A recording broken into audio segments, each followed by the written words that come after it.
চোর চোর চোর চোর, কে কোথায় আছেন প্লিজ আসুন। আমি চোর নই, বিশ্বাস করুন। এই যে আপনারাই দেখুন, এই ছেলে কি এই বাইকটা কেনার যোগ্যতা রাখে? বাইকে টাচ করবেন না। দেখেছেন সবাই, ছেলেটার মুখে কি বুলি, এক তো চুরি করেছে, আবার উঁচু গলাতে কথাও বলছে। চোরের মায়ের বড় গলা। নীলা প্লিজ সিন ক্রিয়েট করবেন না। আমি আবারও বলছি আমি চোর না। আমি মেজাজ দেখি কথাটা বলতেই ও চটে গেল, আমার জামার কলার ধরলো এবং আমাকে টেনে বাইক থেকে নামিয়ে। মেসেজ কাকে দেখাস তুই? কলারটা ছাড়ুন। না, ছাড়বো না। ছাড়ুন। না। দূরে সর মিডিল ক্লাস ফ্যামিলির ছেলে, এক জামা পর পর আর কয়দিন পরবি? দেখ আমাদের দেখ, আমরা একটা জামা খুব জোর 1 মাস পরি, তারপর ফেলে দিই। তুই চাইলে তোকে দিতে পারি। ভাইয়া মধ্যবিত্ত পরিবারের ছেলে হতে পারে, তবে ভিখারি না। সাথে সাথে ভাইয়াটা রেগে গিয়ে আমার দিকে এলো এবং আমার সামনে হাতে তালি মেরে হাসতে হাসতে বলল, বাহ, বেশ কথা বলতে পারিস তো। পকেটে নেই 1 আনা আর ভাব দেখ ছেলের 16 আনা। সাথে সাথে ভাইয়াটার সাথে যারা ছিল তারাও হাসছে। আমি মাথা নিচু করে আছি। আচ্ছা ভাইয়া, আমায় এখন যেতে দিন, আমার ক্লাস আছে। এই ক্লাস করে কি করবি? ও মা, তুই চাকরি করবি? আমাদের মতো মধ্যবিত্ত ফ্যামিলি ছেলেদের কপালে খুবই কমই চাকরি থাকে, আর আমরা তো আপনাদের মতো এত টাকা ঘুষ দিতে পারবো না। আর হ্যাঁ, আমি চাকরির জন্য পড়াশোনা করছি না, আমি নিজেকে 10টা লোকের সামনে মাথা উঁচু করে দাঁড়াতেই সাহায্য করছি। কথাটা শুনে ভাইয়াটা আরো হেসে বলল, যা যা, সারা ফাউল একটা। আমি হালকা এসে চোখ ফিরে ওদের সামনে থেকে চলে এলাম। ওদের সাথে ঝামেলা জড়িয়ে লাভ নেই, কারণ ওরা একটু বেশি রিচ ফ্যামিলির ছেলে, সো ওরা একটু র্যাগিং করবেই। ও হ্যাঁ, আমি অবরনীল, আমি বেসিক করছি। মধ্যবিত্ত তো, তাই পরিবারের মাথায় ঘাম পায়ে ফেলা টাকা দিয়ে এই কলেজে অ্যাডমিশন নিয়েছি। আমি পারতাম ওদের উচিত শিক্ষা দিতে, কিন্তু কি জানেন, আমি তো এখানে পড়াশোনা করতে এসেছি, কোনো রকম ঝুট ঝামেলায় জড়াতে না। আর কিছু জানতে চাইলে আমি এক কথায় মধ্যবিত্ত ফ্যামিলির ছেলে, একদম সহজ সরল, তবে রাগটা একটু বেশি। আমি ক্লাস শেষ করে ক্যাম্পাসে এসে বসলাম এবং ব্যাগ থেকে একটা বিস্কুটের প্যাকেট বের করলাম, দাম মাত্র 5 টাকা। আর হ্যাঁ, এটাই আমার টিফিন। আমি অন্যদের মতো ক্যান্টিনে গিয়ে চাউমিন, এগরোল, ফিশ ফ্রাই সবটাই খেতে পারি, তবে কি জানেন, আমি তো মধ্যবিত্ত পরিবারের ছেলে। মাসে যে টাকাটা পাই তাতে ম্যাচ ভাড়া, খরচ, পড়াশোনার খরচ সবটা মোটামুটি ভালোভাবে চালিয়ে নিতে হয়। এই বয়সে তো আর আব্বুর কাছ থেকে টাকা চাইতে পারি না। হ্যাঁ, দেবে না কেন, অবশ্যই দেবে, বাট বয়সের অনুপাতে একটু লজ্জা তো আছে, তাই আর সাহস হয়ে ওঠে না টাকা চাওয়ার। আমি বিস্কুটের প্যাকেটটা খুলে একটা বিস্কুট মুখে দিয়ে চিবাচ্ছি। ঠিক তখনই ওই ভাইয়াটা আর দলের ছেলেগুলো আমার দিকে এলো। আমি ওদের দেখে কিছুটা ভয় পেলেও আমি নিজেকে শক্ত করে ওখানে বসে রাখলাম। এবার ওদেরই একটা ছেলে এসে আমার বিস্কুটের প্যাকেটটা আমার হাত থেকে ছিনে নিল। আমি একটু রেগে গেলেও নিজেকে শান্ত করলাম এবং হেসে বললাম, ভাইয়া কি করছেন? দেন বলছি বিস্কুটের প্যাকেটটা, দেন। দলের ছেলেটা হাসতে থাকলো আর বলল, আবে এটা তো কুত্তায় খায়, ছি। এটা শুনে সবাই হাসতে লাগলো। কথাটা শুনে আমার চোখের কোণে বিন্দু বিন্দু জল নেমে এলো, তবু আমি হালকা হেসেই কথা বলছি তাদের সাথে। ভাইয়া দেন না। এটা শুনেই ওই ছেলেটা, মানে ওর লিডারের দিকে বিস্কুটের প্যাকেটটা ছুড়ে দিল আর আমাকে ভেঙচি কেটে। নে আয় কুত্তা, আয় আয় আয়। আমি সত্যি এবার কেঁদে ফেললাম, চোখ দিয়ে জল পড়ছে টপটপ করে, তবুও নিজের চোখের জলকে রুমাল দিয়ে লুকিয়ে মুছে নিলাম। এবার ওই লিডারটার পায়ের তলায় বিস্কুটের প্যাকেটটা ফেলে মুড়িয়ে দিল আর আমার দিকে তাকিয়ে হেসে হেসে বলল, ইস, কুত্তার খাবারটাই পা দিয়ে দিলাম, ছি, এবার তো পা ধুতে হবে। ইস, তোরা না কি দিস না আমায়, আর আমি ভুলেই গিয়েছিলাম তো। নেক্সট টাইম কুত্তার খাবার আমার কাছে দিবি না। কি ভাইয়া, এটাই পুরুষত্ব দেখাচ্ছেন? ও মা, আমি ভয় পেয়েছি।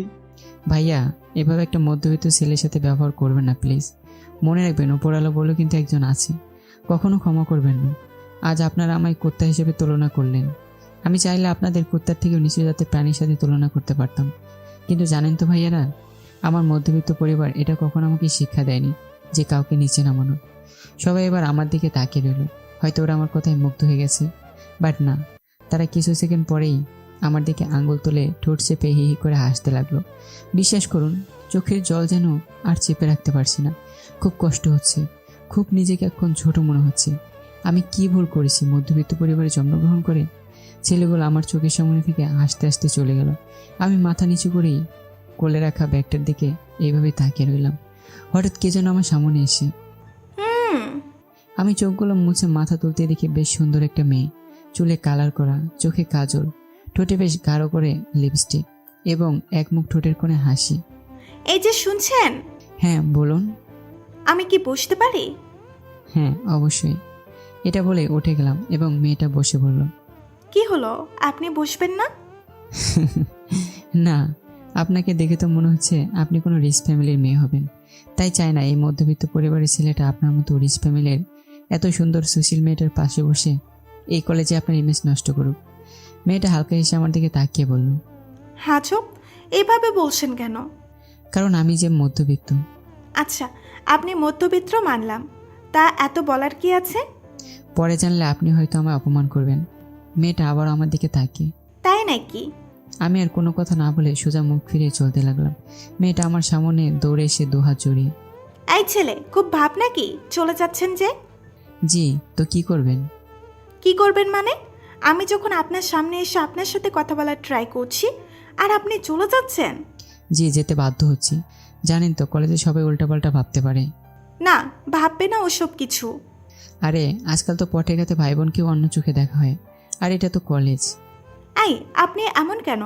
আপনাকে আমি সেই কলেজের ফার্স্ট ডে থেকে নোটিশ করছি, সব কিভাবে এত সহ্য করেন?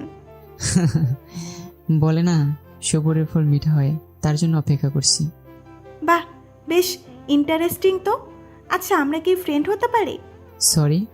এটা বলে আমি সোজা ক্লাসরুমে চলে এলাম। মেয়েটা অনেকবার ডাক দিয়েছে পিছন থেকে, তবে আমি ঘুরে তাকাইনি। মেয়েটার সাথে ফ্রেন্ডশিপ করতে দোষ ছিল না, তবে একটা কারণেই করিনি। একটা ছেলে আর একটা মেয়ে কখনোই বন্ধু হতে পারে না। ঠিকই কিছুদিন পর একে অপরের প্রতি দুর্বল হয়ে পড়ে, আর আমি চাই না এসব মায়ের মধ্যে নিজেকে জড়িয়ে নিজের ফিউচারটাকে নষ্ট করতে। আরে এটা শুধু আমার একটা ফিউচার না, আমার আব্বু আম্মুর স্বপ্ন, ড্রিম, সব কিছু। আমি এবার আমার ক্লাসগুলো সেরে মেসে ফিরছি পায়ে হেঁটে। বেশি দূর না, মাত্র 1 কিলোমিটার।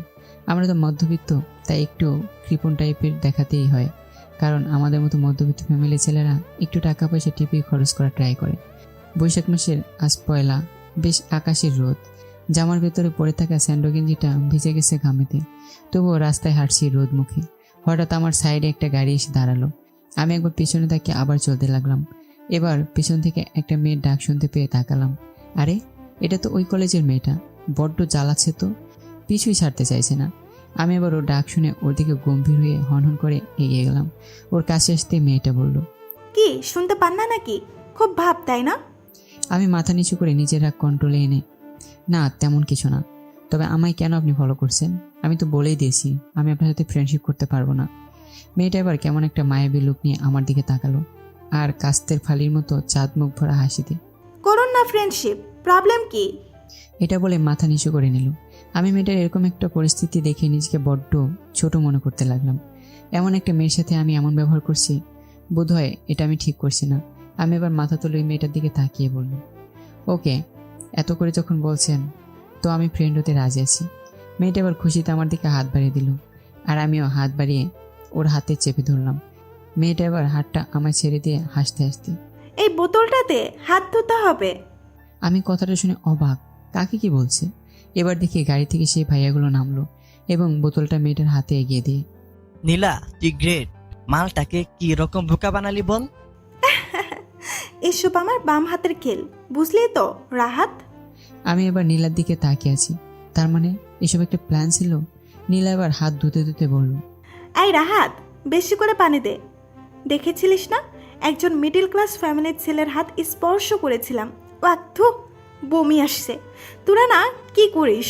আজ বাংলা বছরের 1 বৈশাখ, আজকের দিনে এই একটা খ্যাত ছেলের হাত স্পর্শ করতে হলো তোদের জন্য। আচ্ছা, তাহলে ট্রিটটা কখন পাচ্ছি? নীলার কথাগুলো শুনে আমার দু চোখে ছলছল করে উঠল। আমি ঘৃণায় আর নীলার দিকে তাকাতেই পারছি না। নীলা এবার আমার দিকে ঘৃণার চোখে তাকিয়ে, এই খ্যাত, চোখের সামনে কি করিস? যা আমার সামনে থেকে, মিডল ক্লাস বয়।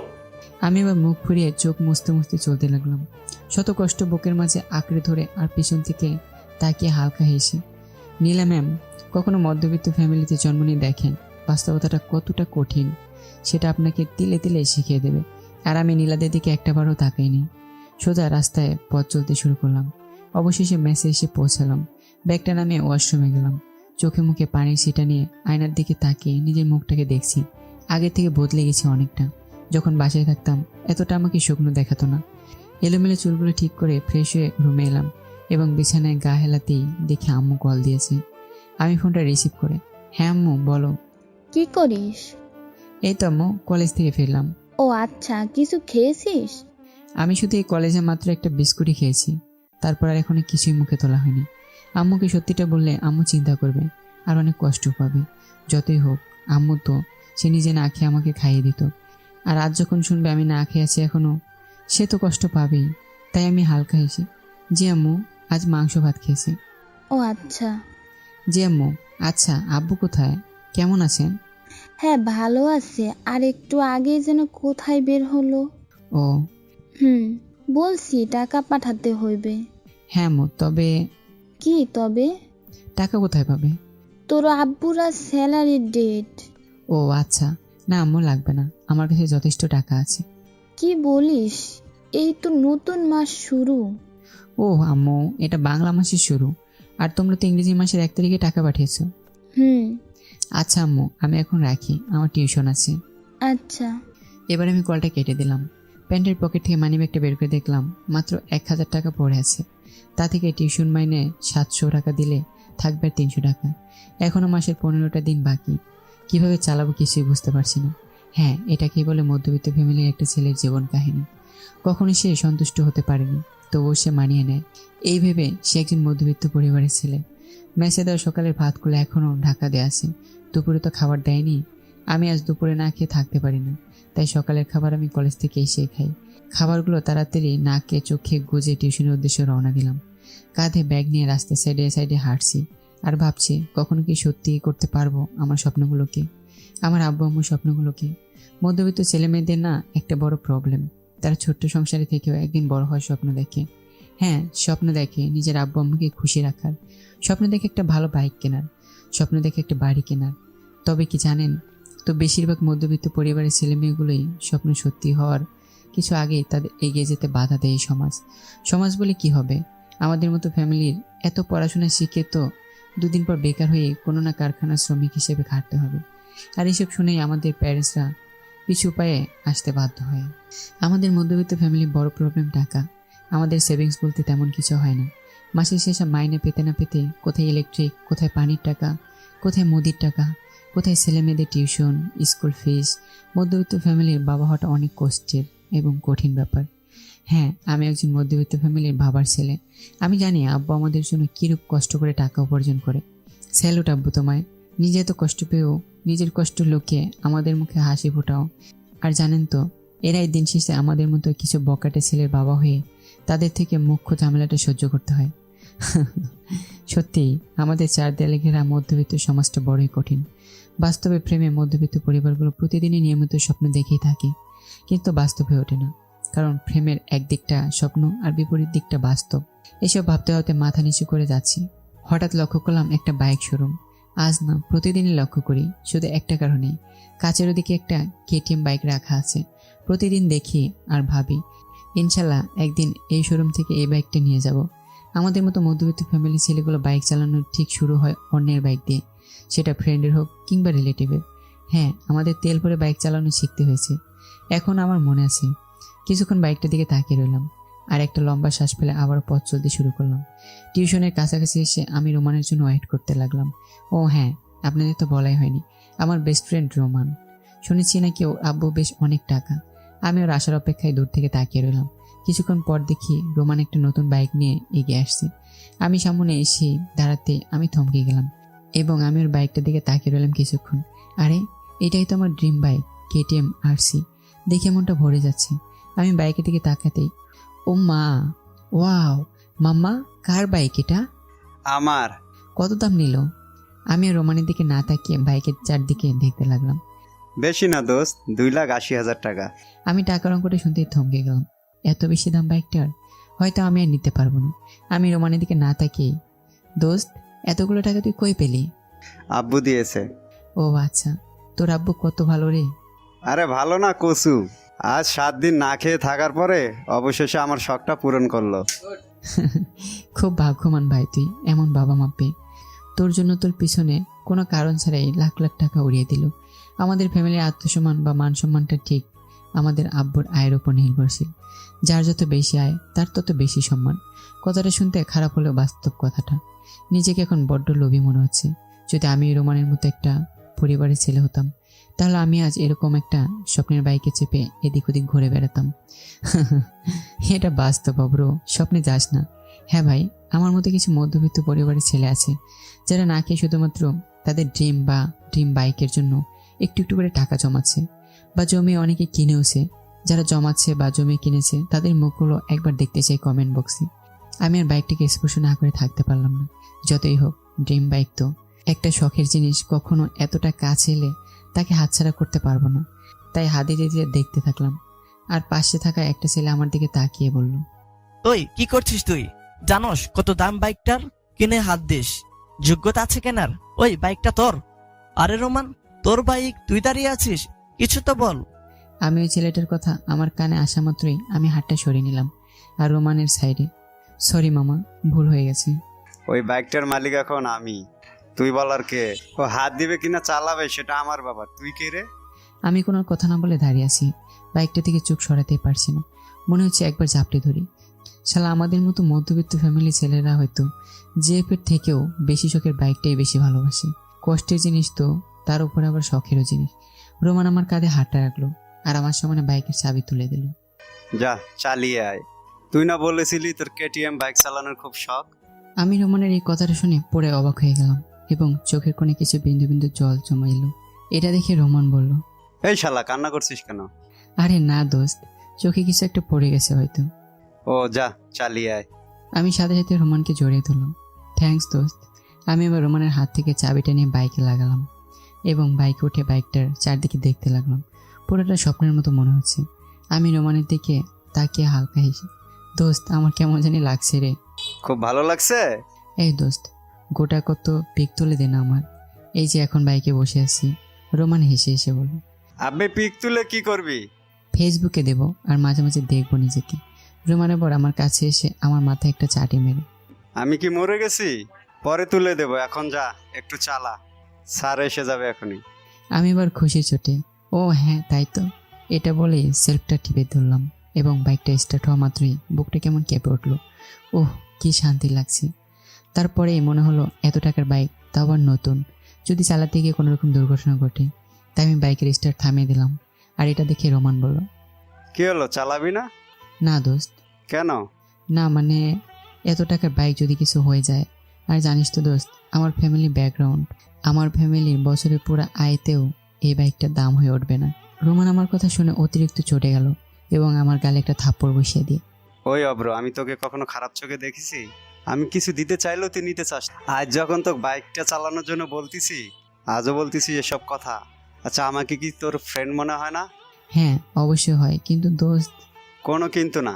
আমি আবারও বাইক স্টার্ট দিলাম শুধুমাত্র রোমানের কারণে এবং ওর দিকে তাকিয়ে, এই দেখ গেলাম। এটা বলে বাইকটা নিয়ে কিছুটা দূরে গেলাম, মানে আধা কিলোমিটার। বেশ ভালো লাগছে বাইকটা জার্নি করতে, কার না ভালো লাগবে? শখের জিনিস সবটাই ভালো লাগে। হঠাৎ রাস্তার সাইডে দাঁড়িয়ে থাকা নীলা আমায় হাত নেড়ে দাঁড় করালো এবং আমার দিকে না তাকিয়ে বাইকটার দিকে তাকিয়ে, বাবা, বিরাট ব্যাপার আছে তোর অফ্র। এদিকে পেটে ভাত নেই আর এদিকে এত দামি একটা বাইক, ব্যাপার কি? না মানে নীলা ম্যাম, এটা পুরো কথাটা বলতে না দিই। হ্যাঁ বুঝলাম, এটা তুই শোরুম থেকে চুরি করে নিয়ে পালাচ্ছিস, তাই তো? ম্যাম আপনি কিন্তু আমায় অপমান করছেন। এটা বলতে নীলা বাইক থেকে চাবিটা খুলে নিয়ে, আমি করব না তোকে অপমান, তোকে পাবলিক করবে। এটা বলে নীলা চিৎকার শুরু করতে লাগলো, চোর চোর চোর চোর, কে কোথায় আছেন, প্লিজ আসুন। আমি নীলার মুখের দিকে আশ্চর্য হয়ে তাকিয়ে রইলাম আর ভাবতে লাগলাম একটা মেয়ে কতটা নিচে নামতে পারে। ওর চিৎকার শুনে গোটা কয়েক বয়স্ক লোক আর কতগুলো চ্যাংড়া পোলাপানি এসে জুটলো। আমি এখনো বাইকে চেপে আছি আর নীলার দিকে তাকিয়ে আছি। আমি চোর নয়, বিশ্বাস করুন। নীলা ওই লোকগুলোকে দেখে, এই যে আপনারাই দেখুন, এই ছেলে কি এই বাইকটা কেনার যোগ্যতা রাখে? আমার পরনে জামা কাপড় এবং আমার অবস্থা দেখে ওই লোকগুলো বলল, দেখে তো মনে হয় না এই বাইকটা আমার। আর ভাব দেখানোর জন্য একটা চ্যাংড়া পোলাদের মধ্যে একটা পোলা আমার সামনে এসে বলল, এই শালা, বাইক চুরি করে ওই পালাস? এটা বলে ও বাইকের হ্যান্ডেলে হাত দিল। আমি পোলাটার দিকে রেগে তাকে, বাইকে টাচ করবেন না। নীলা আমার দিকে এগিয়ে এসে, দেখেছেন সবাই, ছেলেটার মুখে কি বলি, এক তো চুরি করেছে, আবার উঁচু গলাতে কথাও বলছে। চোরের মায়ের বড় গলা। নীলা প্লিজ সিনক্রেট করবেন না, আমি আবারও বলছি আমি চোর না। আমি মেজাজ দেখি কথাটা বলতেই ও চটে গেল, আমার কলার ধরলো এবং আমাকে টেনে বাইক থেকে নামিয়ে। মেসেজ কাকে দেখাস তুই? আমার কলার ধরাতেই সবাই আমার দিকে তাকিয়ে আছে, আর এটাতে আমার ভীষণভাবে মাথা গরম হয়ে গেল। না আর সহ্য হচ্ছে না, এবার নীলাকে একটা উচিত শিক্ষা দিতেই হবে। আমি নীলাকে আবারও ঠান্ডা মাথায় বললাম, কলারটা ছাড়ুন। না, ছাড়বো না। ছাড়ুন। না। আমি এবার সজোরে একটা নীলার গালে থাপ্পড় মারলাম। এবার নীলা হাঁটা ছেড়ে চিৎকার করে চারদিকে ঘুরে, আমি চোর না, ওয়েট, আপনাদের এভিডেন্স চাই তাই তো? এটা বলে আমি পকেট থেকে ফোন বের করে রোমানকে কল দিলাম আর এখানে আসতে বললাম। নীলা রেগে আমার দিকে তাকিয়ে আছে আর গালটাতে মাঝে মাঝে হাত বলেছে, হয়তো থাপ্পড়টা খুব জোরেই মারা হয়ে গেছে। রোমান এবার আমাদের কাছে আসতে আমি রোমানের কাছে গেলাম আর বাইকটার দিকে আঙ্গুল তুলি, দোস্ত এ বাইকটা কার? আমি রোমানকে আর কিছু না বলে নীলার সামনে গেলাম আর মাথা উঁচু করে ওর সামনে। কি হলো, আরো প্রমাণ লাগবে? নীলা কোনো কথা না বলে গালে হাত দিয়ে আমার দিকে ঘৃণা দৃষ্টিতে তাকিয়ে রইল আর ঘাড় নেড়ে, না আর লাগবে না। নীলা সবার সামনে আমায় সরি বলেন। নীলা আমার কথাটা শুনে, মাই ফুট, তোকে সরি বলবে। সরি বলুন সবার সামনে। বললাম না, আমার ফুট বলবে। কি একটা ডাক দিয়ে আপনারা তামাশা দেখতে চলে এলেন? এসে তো দাঁড়িয়েছিলেন, একটা বারোতে এগিয়ে এসে সত্য মিথ্যারা প্রমাণ করার ট্রাই করেননি। যাই হোক ছাড়ুন এখন, এ মেয়েকে কী করা দরকার আপনারাই বলুন। আমাকে এভাবে পথের মাঝে দাঁড় করিয়ে আপনাদের সামনে অপমান করা হলো, এর শাস্তি কী? সবাই এবার আমাদের দিকে এগিয়ে এলো এবং বলতে থাকলো, মাপ চাক মেয়েটা এখন আমার কাছে। এটা শুনে নীলা আরও জ্বলে উঠলো। আমি পাবলিকের কথা শুনে মুচকে এসে নীলার দিকে তাকালাম আর নীলার ক্লোজে গিয়ে ফিসফিস করে, কি ম্যাম জ্বলছে নাকি? খেলাটা আপনিই শুরু করেছেন আর চেষ্টা করব আমি। নীলা আমার চোখের দিকে তাকালো আর খুব রেগে গেল। তোকে আমি দেখে নেব। আরে আরে কত কাছে যাব, দেখুন না, আমার চোখ খুলে দেখুন, তবে আপনার আমার কাছে মাপ চাইতেই হবে। মেয়েটা এবার সামনে পড়ে থাকা চুলগুলো ঠিক করে আমার দিকে তাকিয়ে বলল, প্লিজ অফ্র, সবার সামনে সিনক্রেট করবেন না। ও মা, সিনক্রেট তো আপনিই করছেন। এই বেশি বাড়াবাড়ি হয়ে যাচ্ছে কিন্তু। আমি চাইলে তোকে।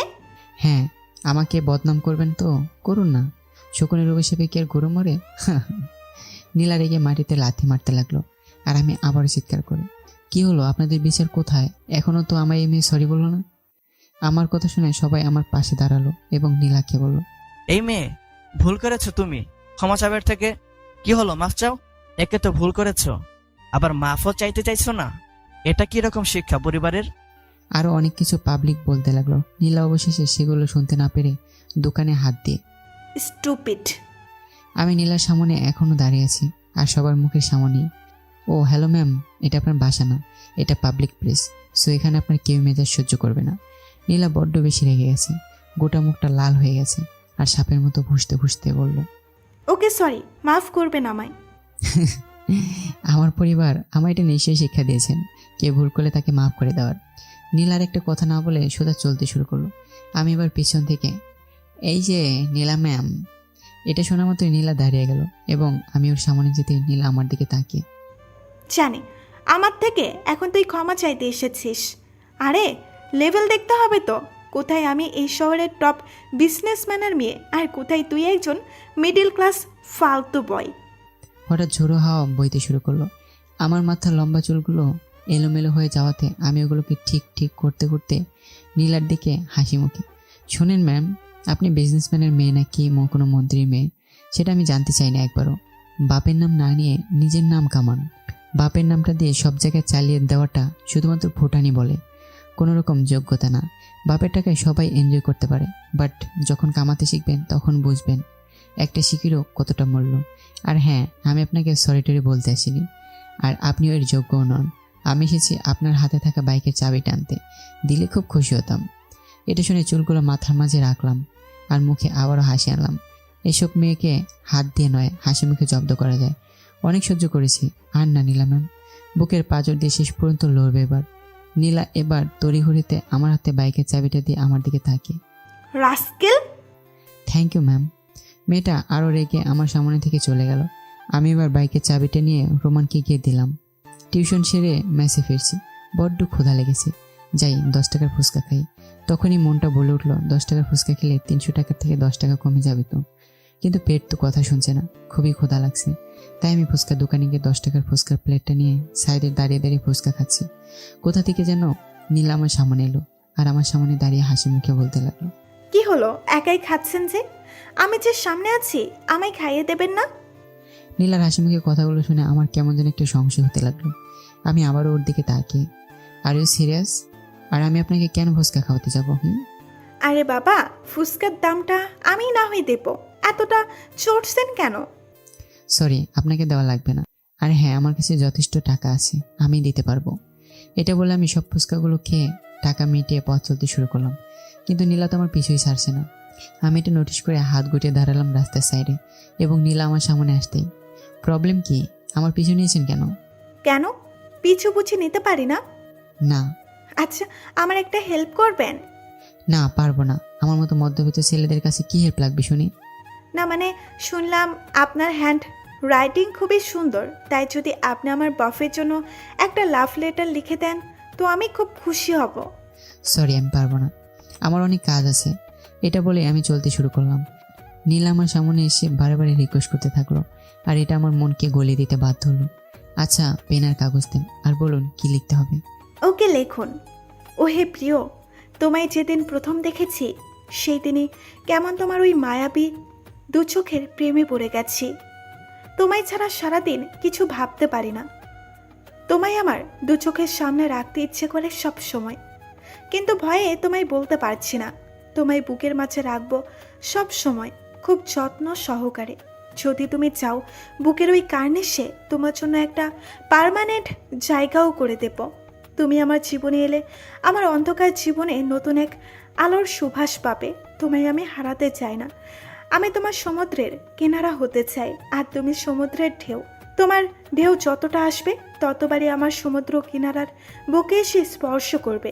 হ্যাঁ, আমি এভাবেই তোমায় ভালোবাসতে চাই, যেখানে শুধুমাত্র আমি আর তুমি।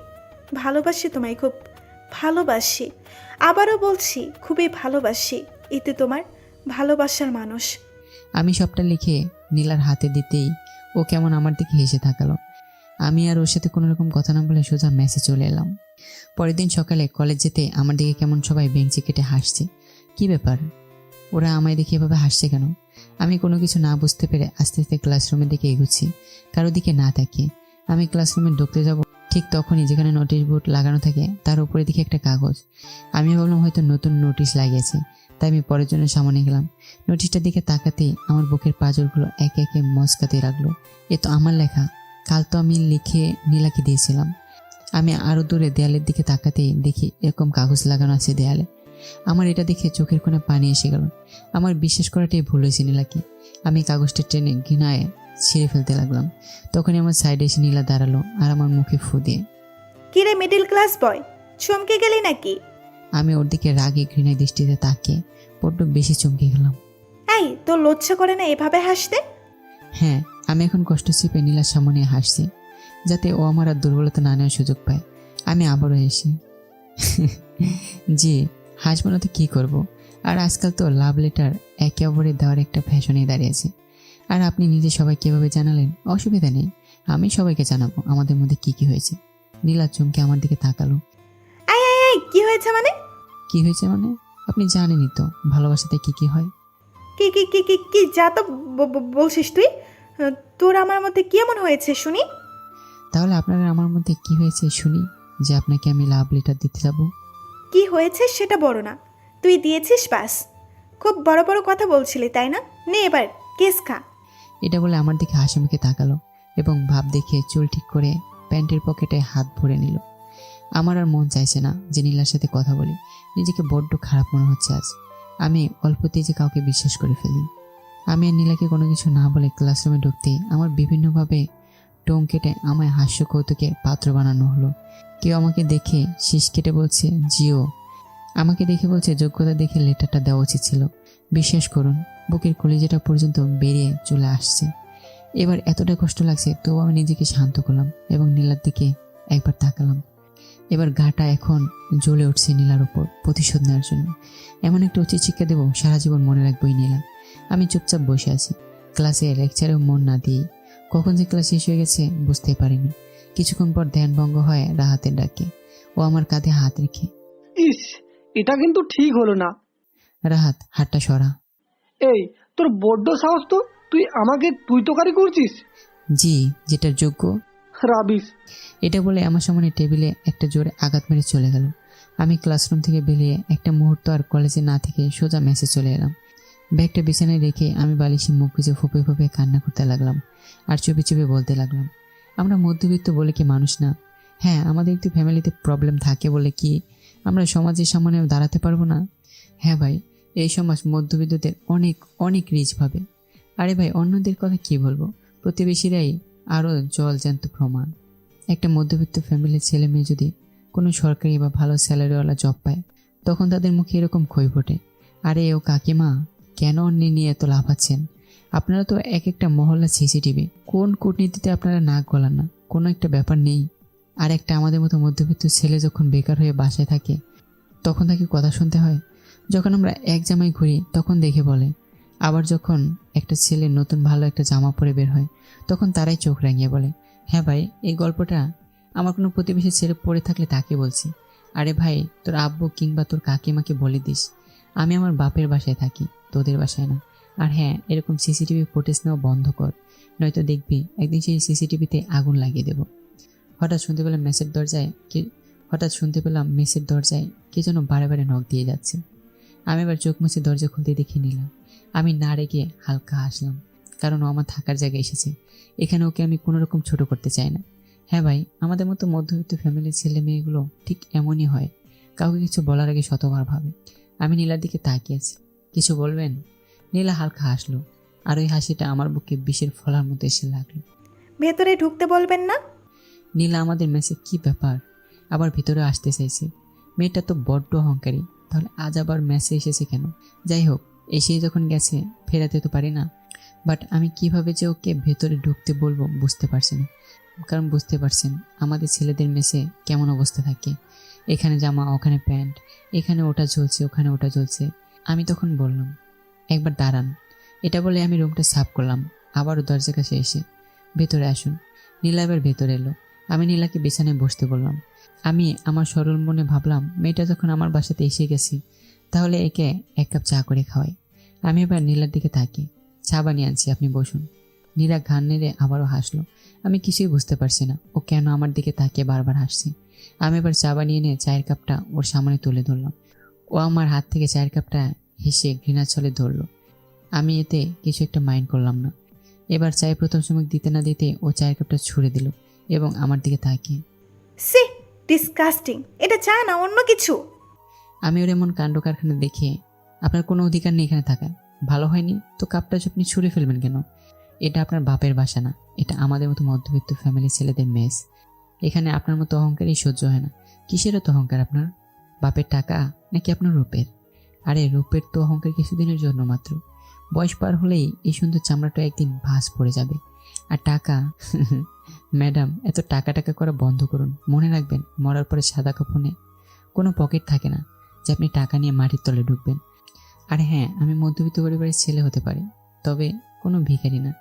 আমাদেরও পেট ভাত জোটে, আমরা ভালো খেয়ে থাকতে পারি, কিন্তু আমাদের আগামীকালটাও ভাবতে হয়। আমাদের শখ সীমিত রাখতে সময়ের জন্য। কাকে কি বলছি যে শুধু টাকা টাকা করে খেপে যায়? ম্যাম, টাকা দিয়ে বাঘের দুধটাও কেনা যায়, তবে সুখটা না। আমাদের মতো পরিবারের টাকা সীমিত, তবে সুখটা অসীমিত। নীলা বিছানা থেকে উঠে দাঁড়ালো এবং আমার দিকে তাকালো। আমি ওর চোখের দিকে তাকালাম আর নোটিশ করলাম স্পষ্ট বোঝা যাচ্ছে ওর দু চোখ ছলছল করছে। আমি এসব কেয়ার না করে ধমক দিই, কি হলো, এখানে দাঁড়িয়েছেন কেন? যান বলছি, বের হয়ে যান। কলেজে তো এক আমায় অপমান করেছেন, আবার এখানেও করতে এসেছেন। আপনাদের মতো মেয়েকে না। কিছু না, যান, আমার চোখের সামনে থেকে সরে যান। মেয়েটা এবার গুটি গুটি পায়ে আমার দিকে এগিয়ে এলো এবং কান্না করতে করতে আমায় জড়িয়ে ধরলো। এটা দেখে আমি আরো বেশি শকড হলাম। এর নিশ্চয়ই কোনো প্ল্যান। আমি সাথে সাথে ওকে ছাড়িয়ে দরজার বাইরে বের করে দিলাম এবং দরজাটা লাগানো মাত্রই ওপার থেকে, আফরো, আপনার কথার মধ্যে সত্যিই আমি নিজেকে খুঁজে পেয়েছি। আমি রেগে চিৎকার করে, আব্বে এখন আপনি এখানে? এটা বলে আমি বিছানায় এসে রাগে ক্রোধে হাঁপাতে থাকলাম। আর কোনো শব্দ পেলাম না দরজার ওপার থেকে। কিছুক্ষণ পর আমি আবারও দরজার কাছে গেলাম এবং ওকে মেরে দেখার ট্রাই করলাম নীলা আছে কিনা। না, নেই বাইরে কেউ। আমি এবার একটা স্বস্তির নিঃশ্বাস ফেলে বিছানায় এসে দুহাত দিয়ে বসে পড়লাম এবং মাথাটা উঁচু করে উপরের দিকে তাকিয়ে ভাবতে লাগলাম, নীলা আবার কি প্ল্যান করছে আমায় ফাঁসানোর জন্য? কেন নীলা এমন করছে? আমি কি খুবই খারাপ যে আমার সাথে এমনটা হচ্ছে? সন্ধ্যার দিকে একটু মার্কেটে গেলাম, ভালো লাগছিল না কিছু, তাই রাস্তার সাইডে একটা পাতা বেঞ্চে বসে রাস্তার দিকে তাকিয়ে রইলাম। কেউ জব শেষ করে বাসায় ফিরছে, আবার কেউ নানা রকম কাজ করে। রাস্তা মোটামুটি ভালোই ভিড়, সন্ধ্যা তো তাই। কোথাও কাপড়ের ভিড়, কোথাও আবার স্বামী স্ত্রী একে অপরের হাত ধরে রাস্তা পার হচ্ছে। বড্ড ভালো লাগে এসব দেখতে। আমি চোখ দুটো মিলে চারদিকে পরিবেশটা দেখতে লাগলাম। তবে বুকের মাঝে নীলার উপর প্রতিশোধটা বারে বারে আমায় স্বস্তির করে তুলছে। মেয়েটা আমায় এভাবে অপমান করবে সারা কলেজের সময় ভাবতে পারিনি। আমি মাথায় দুটো হাত দিয়ে মাথাটা একটু উঁচু করে মাটির দিকে তাকিয়ে রইলাম। মেয়েটাকে উচিত শিক্ষা দেওয়া দরকার। আবারও আরেক প্রশ্ন আমার মাথায় বারবার আসছে, নীলা হঠাৎ জড়িয়ে ধরলো কেন? এসবের মানে কি? আবার আমায় কিভাবে ভাসাতে চলেছে? আমি এসব ভাবছি আর নিজে মগ্ন হয়ে আছি, তখন একটা বাচ্চা মেয়ে আমায় নাড়তে নাড়াতে। ভাইয়া, ও ভাইয়া। আমি মাথা তুলে বললাম, জি আপু, কিছু বলবা? মেয়েটা এবার আমার দিকে তাকিয়ে কতগুলো গোলাপ ফুলের গুচ্ছ এগিয়ে। ভাইয়া, এগুলো নেন ভাবির জন্য, দেখবেন ওনাকে দিলে উনি খুব খুশি হবেন। আমি বাচ্চাটার দিকে তাকিয়ে ভাবলাম, ভারী মিষ্টি দেখতে বাচ্চাটা, তবে পরনে একটা ময়লা জামা কাপড়, হালকা আল ভর্তি হাসি। আমি হালকা হেসে, আপু, আমার কোনো বউ নেই। মেয়েটা এখন আমার মাথায় হাত দিয়ে। ওহ ভাইয়া, বউয়ের কথা বলছি না, গার্লফ্রেন্ডের কথা বলছি। বাচ্চাটার কথাগুলো সত্যিই খুবই সুন্দর। আমি বাচ্চাটাকে দুহাত দিয়ে টেনে আমার কোলের কাছে নিয়ে এলাম এবং মুখের দিকে তাকিয়ে, আপু, আমার যে জিওফো নেই। সাথে সাথে মিষ্টি মেয়েটার মুখের হাসিটা চলে গেল এবং মুখ নামিয়ে। ও, মেয়েটার মুখের হাসিটা চলে যাওয়াতে আমার খুব খারাপ লাগলো এবং আমি হালকা হেসি। কত দাম আপু তোমার এই গোলাপগুলো? বেশি না, মাত্র 100 টাকা। আর আপনি তো নেবেন না, তাহলে দাম কেন জিজ্ঞাসা করছেন? নেব না, তবে একটা শর্তে নিতে পারি। আমার কথাটা শুনে আবারও মেয়েটার মুখে হাসি এলো। সত্যি কত সুন্দর লাগছে মেয়েটাকে। মেয়েটা এবার, জি ভাইয়া, কি সত্য? আমি সব ফুল নেব, বাট তোমায় আমার গালে একটা চুমু দিতে হবে। মেয়েটা সাথে সাথে লজ্জায় লাল হয়ে গেল আর ঘাড় নেড়ে। আচ্ছা। আমি এবার পকেট থেকে মানি ব্যাগটা বের করলাম আর দেখলাম মানি ব্যাগে পড়ে আছে মাত্র 290 টাকা। এর মধ্যে 100 টাকা দিয়ে দিলে আর থাকবে 190 টাকা। এখনো মাসের অর্ধেক দিন বাকি। যাই হোক, একটা বাচ্চার মুখের হাসি তো ফুটবে। জীবনে টাকা অনেক আসবে যাবে, বাট মুখের হাসিটা না। আমি এবার মেয়েটার দিকে তাকিয়ে হাসি মুখে টাকাটা এগিয়ে, এই নাও আপু। টাকাটা নিয়ে মেয়েটা এবার আমার দিকে গোলাপ গুচ্ছ এগিয়ে দিল এবং আমার ঘাড় ধরে আমার গালে একটা চুমু খেলো। আমি ওর কপালে একটা চুমু খেয়ে, আপু, তোমার বয়স কত? 6 বছর। মাত্র 6 বছর বয়সে তুমি ফুল বিক্রি করছো কেন? তোমার বাসায় লোক কিছু বলে না? মেয়েটা মাথা নিচু করে বলল, ভাইয়া, আমি এতিম। কথাটা শোনার সাথে সাথে আমার চোখের কোণে কিছু বিন্দু পানি জমলো। আমি মেয়েটার মাথায় হাত দিই, আপু, কিছু মনে করো না, আমি তোমায় আঘাত দিতে চাইনি। আমি আমার কোলে রাখা মানি ব্যাগটা থেকে আরও 50 টাকা ওর দিকে এগিয়ে দিই, এই নাও, এই টাকাটাও রাখো। আমি টাকাটা এই কারণে দিলাম, ওর হয়তো কাল ফুল বিক্রি নাও হতে পারে। আমার ইচ্ছা করছে মেয়েটাকে নিয়ে গিয়ে আমার কাছে রাখি, কিন্তু সম্ভব না। সারা যেখানে আমারই দুবেলা খাওয়া জোটে না ভালোভাবে, সেখানে ওকে কিভাবে রাখবো? মেয়েটা হাত ছেড়ে, না ভাইয়া, আমি কোনো বাড়তি টাকা নিতে পারবো না। আমি মেয়েটার কথা শুনে আশ্চর্য হলাম। এতটুকু মেয়ে বাড়তি টাকা নিতে চাইছে না কেন? এটা তো আমার রোজগারের টাকা। রোজগারে না তো কি হয়েছে, আমি তো তোমার একজন ভাইয়ার মতো, সেই হিসাবে নাও। এটা বলে আমি মেয়েটার হাতে টাকা গুঁজে দিলাম। মেয়েটা আরও টাকাটা ফেরত না দিয়ে যত্নে হাতে তুলে রাখলো। জানি মেয়েটার টাকার দরকার, কারণ এই শহরে কেউ কাউকে টাকা ছাড়া চিনে না, এটাই বাস্তব। আর এই মেয়ে তো এতিম, এর থাকার স্বাদ আছে কিনা সেটাও সন্দেহ। আমার পাশে থাকা গোলাপ গুচ্ছগুলো ওর দিকে আবারও এগিয়ে দিয়ে, এই না আপু, এগুলো তোমার জন্য। আপুটা আমার দিকে তাকিয়ে, এগুলো না আপনি কিনলেন? কিনলাম, বাট আবার ফিরিয়ে দিচ্ছি। মেয়েটা এবার আমার টাকাগুলো আমার দিকে এগিয়ে, ওকে, এই নেন। আমি মেয়েটার কাণ্ডকারখানা দেখে খুবই হাসছি।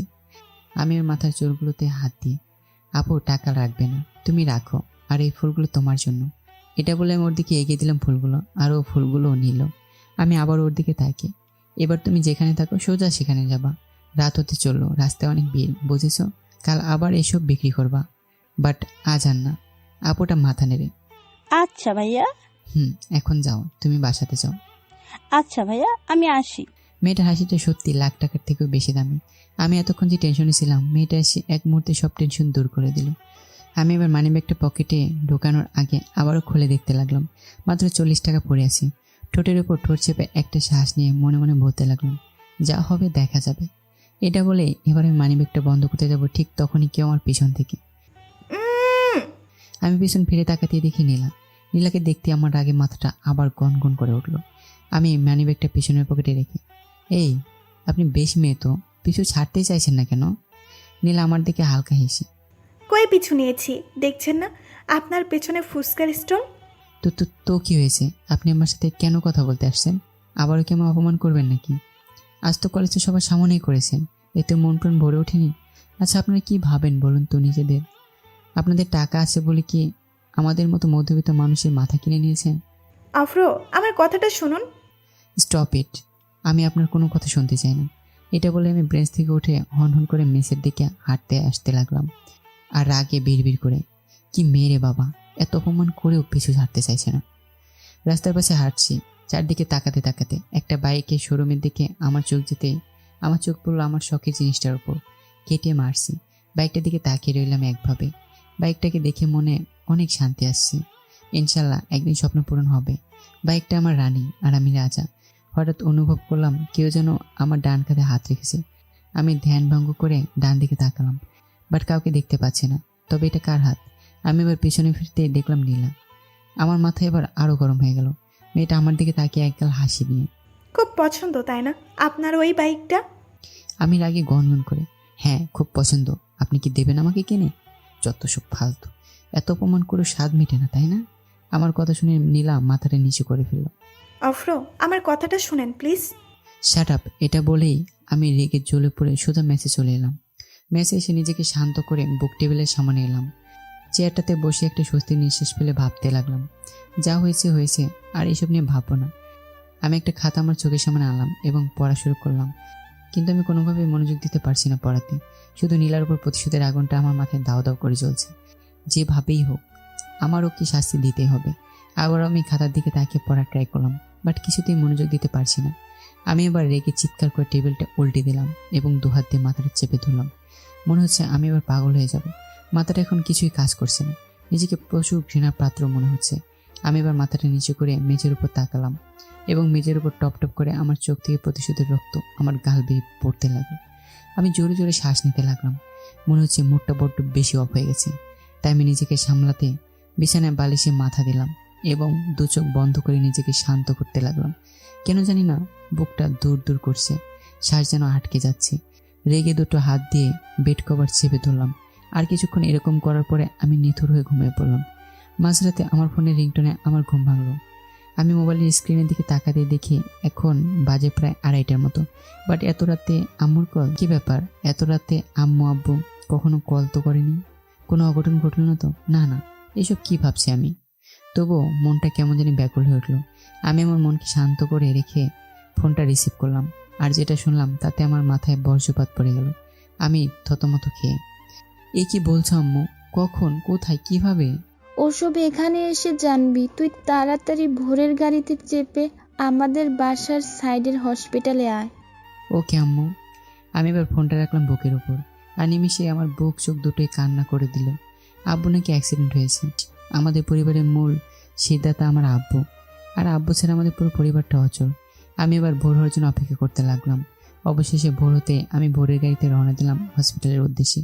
হসপিটাল পৌঁছাতে আমি আম্মুকে কল দিলাম। হ্যাঁ, তোমরা কোথায়? লেবার রুমের বাম দিকে একটা রাস্তা আছে, দেখ, ও ঠিক সোজা 34 নাম্বার রুমটাতে। ওকে আম্মু। আমি এবার আম্মুর দেওয়া রাস্তাতে গিয়ে ওই রুমের সামনে উপস্থিত হলাম।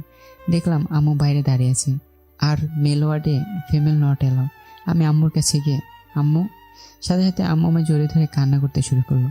আমি আম্মুকে কোনো মতো ছাড়িয়ে রুমের ভিতরে ঢুকলাম। দেখলাম আব্বুর একটা পা ভেঙে গেছে এবং একটা হাত, মুখে অক্সিজেন মাস্ক, মাথায় ব্যান্ডেজ এবং পেটের কাছেও। আব্বুকে এমন অবস্থায় দেখে আমার বুকটা কেঁপে উঠলো। নিজের অজান্তে চোখের কোণে পানি এসে গেল। আমি চোখের পানি হাত দিয়ে মুছে নিলাম। আমরা ছেলে, আমাদের যে কাঁদতে নেই সবার সামনে, নয়তো আমাদের পরিশুদ্ধ থাকবে না। তাই আমিও নিজেকে শক্ত করে বাইরে বের হয়ে এলাম। আমাকে দেখা মাত্র আম্মু আমাকে জড়িয়ে ধরে ফুঁপে ফুঁপে কান্না শুরু করে দিল। আমি আম্মুর মাথায় হাত বোলাতে বোলাতে, কি হয়েছে আম্মু? কিভাবে হলো এসব? আম্মু কোনো কথা না বলে ফুঁপে কেঁদে চলেছে। আম্মু বলো না আমায় কি হয়েছে? আমি এবার চোখের পানি ফেলতে ফেলতে, তোর আব্বুর কাজ সেরে বাসায় ফিরে একবার বাজারে গিয়েছিল বাজার করার জন্য। হঠাৎ একটা লরি তোর আব্বুর সাইকেলে সজোরে ধাক্কা দেয়, তারপরে এমন অবস্থা। ও ডাক্তার কি বলেছে? আবার কিছু বলেনি, ডাক্তার বলল বাড়ির একজন ছেলেকে দেখা করতে। ও আচ্ছা, তাহলে আমি দেখা করতে যাচ্ছি, তুমি রুমে যাও। এখন তো সকাল হয়ে এসেছে, এখন তোমায় অ্যালাউ করবে না। আম্মু আমার দিকে তাকিয়ে আবারও কান্না করতে করতে, অব্র তোর আব্বুকে ছাড়া আমি থাকবো কিভাবে? তোর আব্বু আমাদের সবাইকে ছেড়ে চলে যাবে না তো?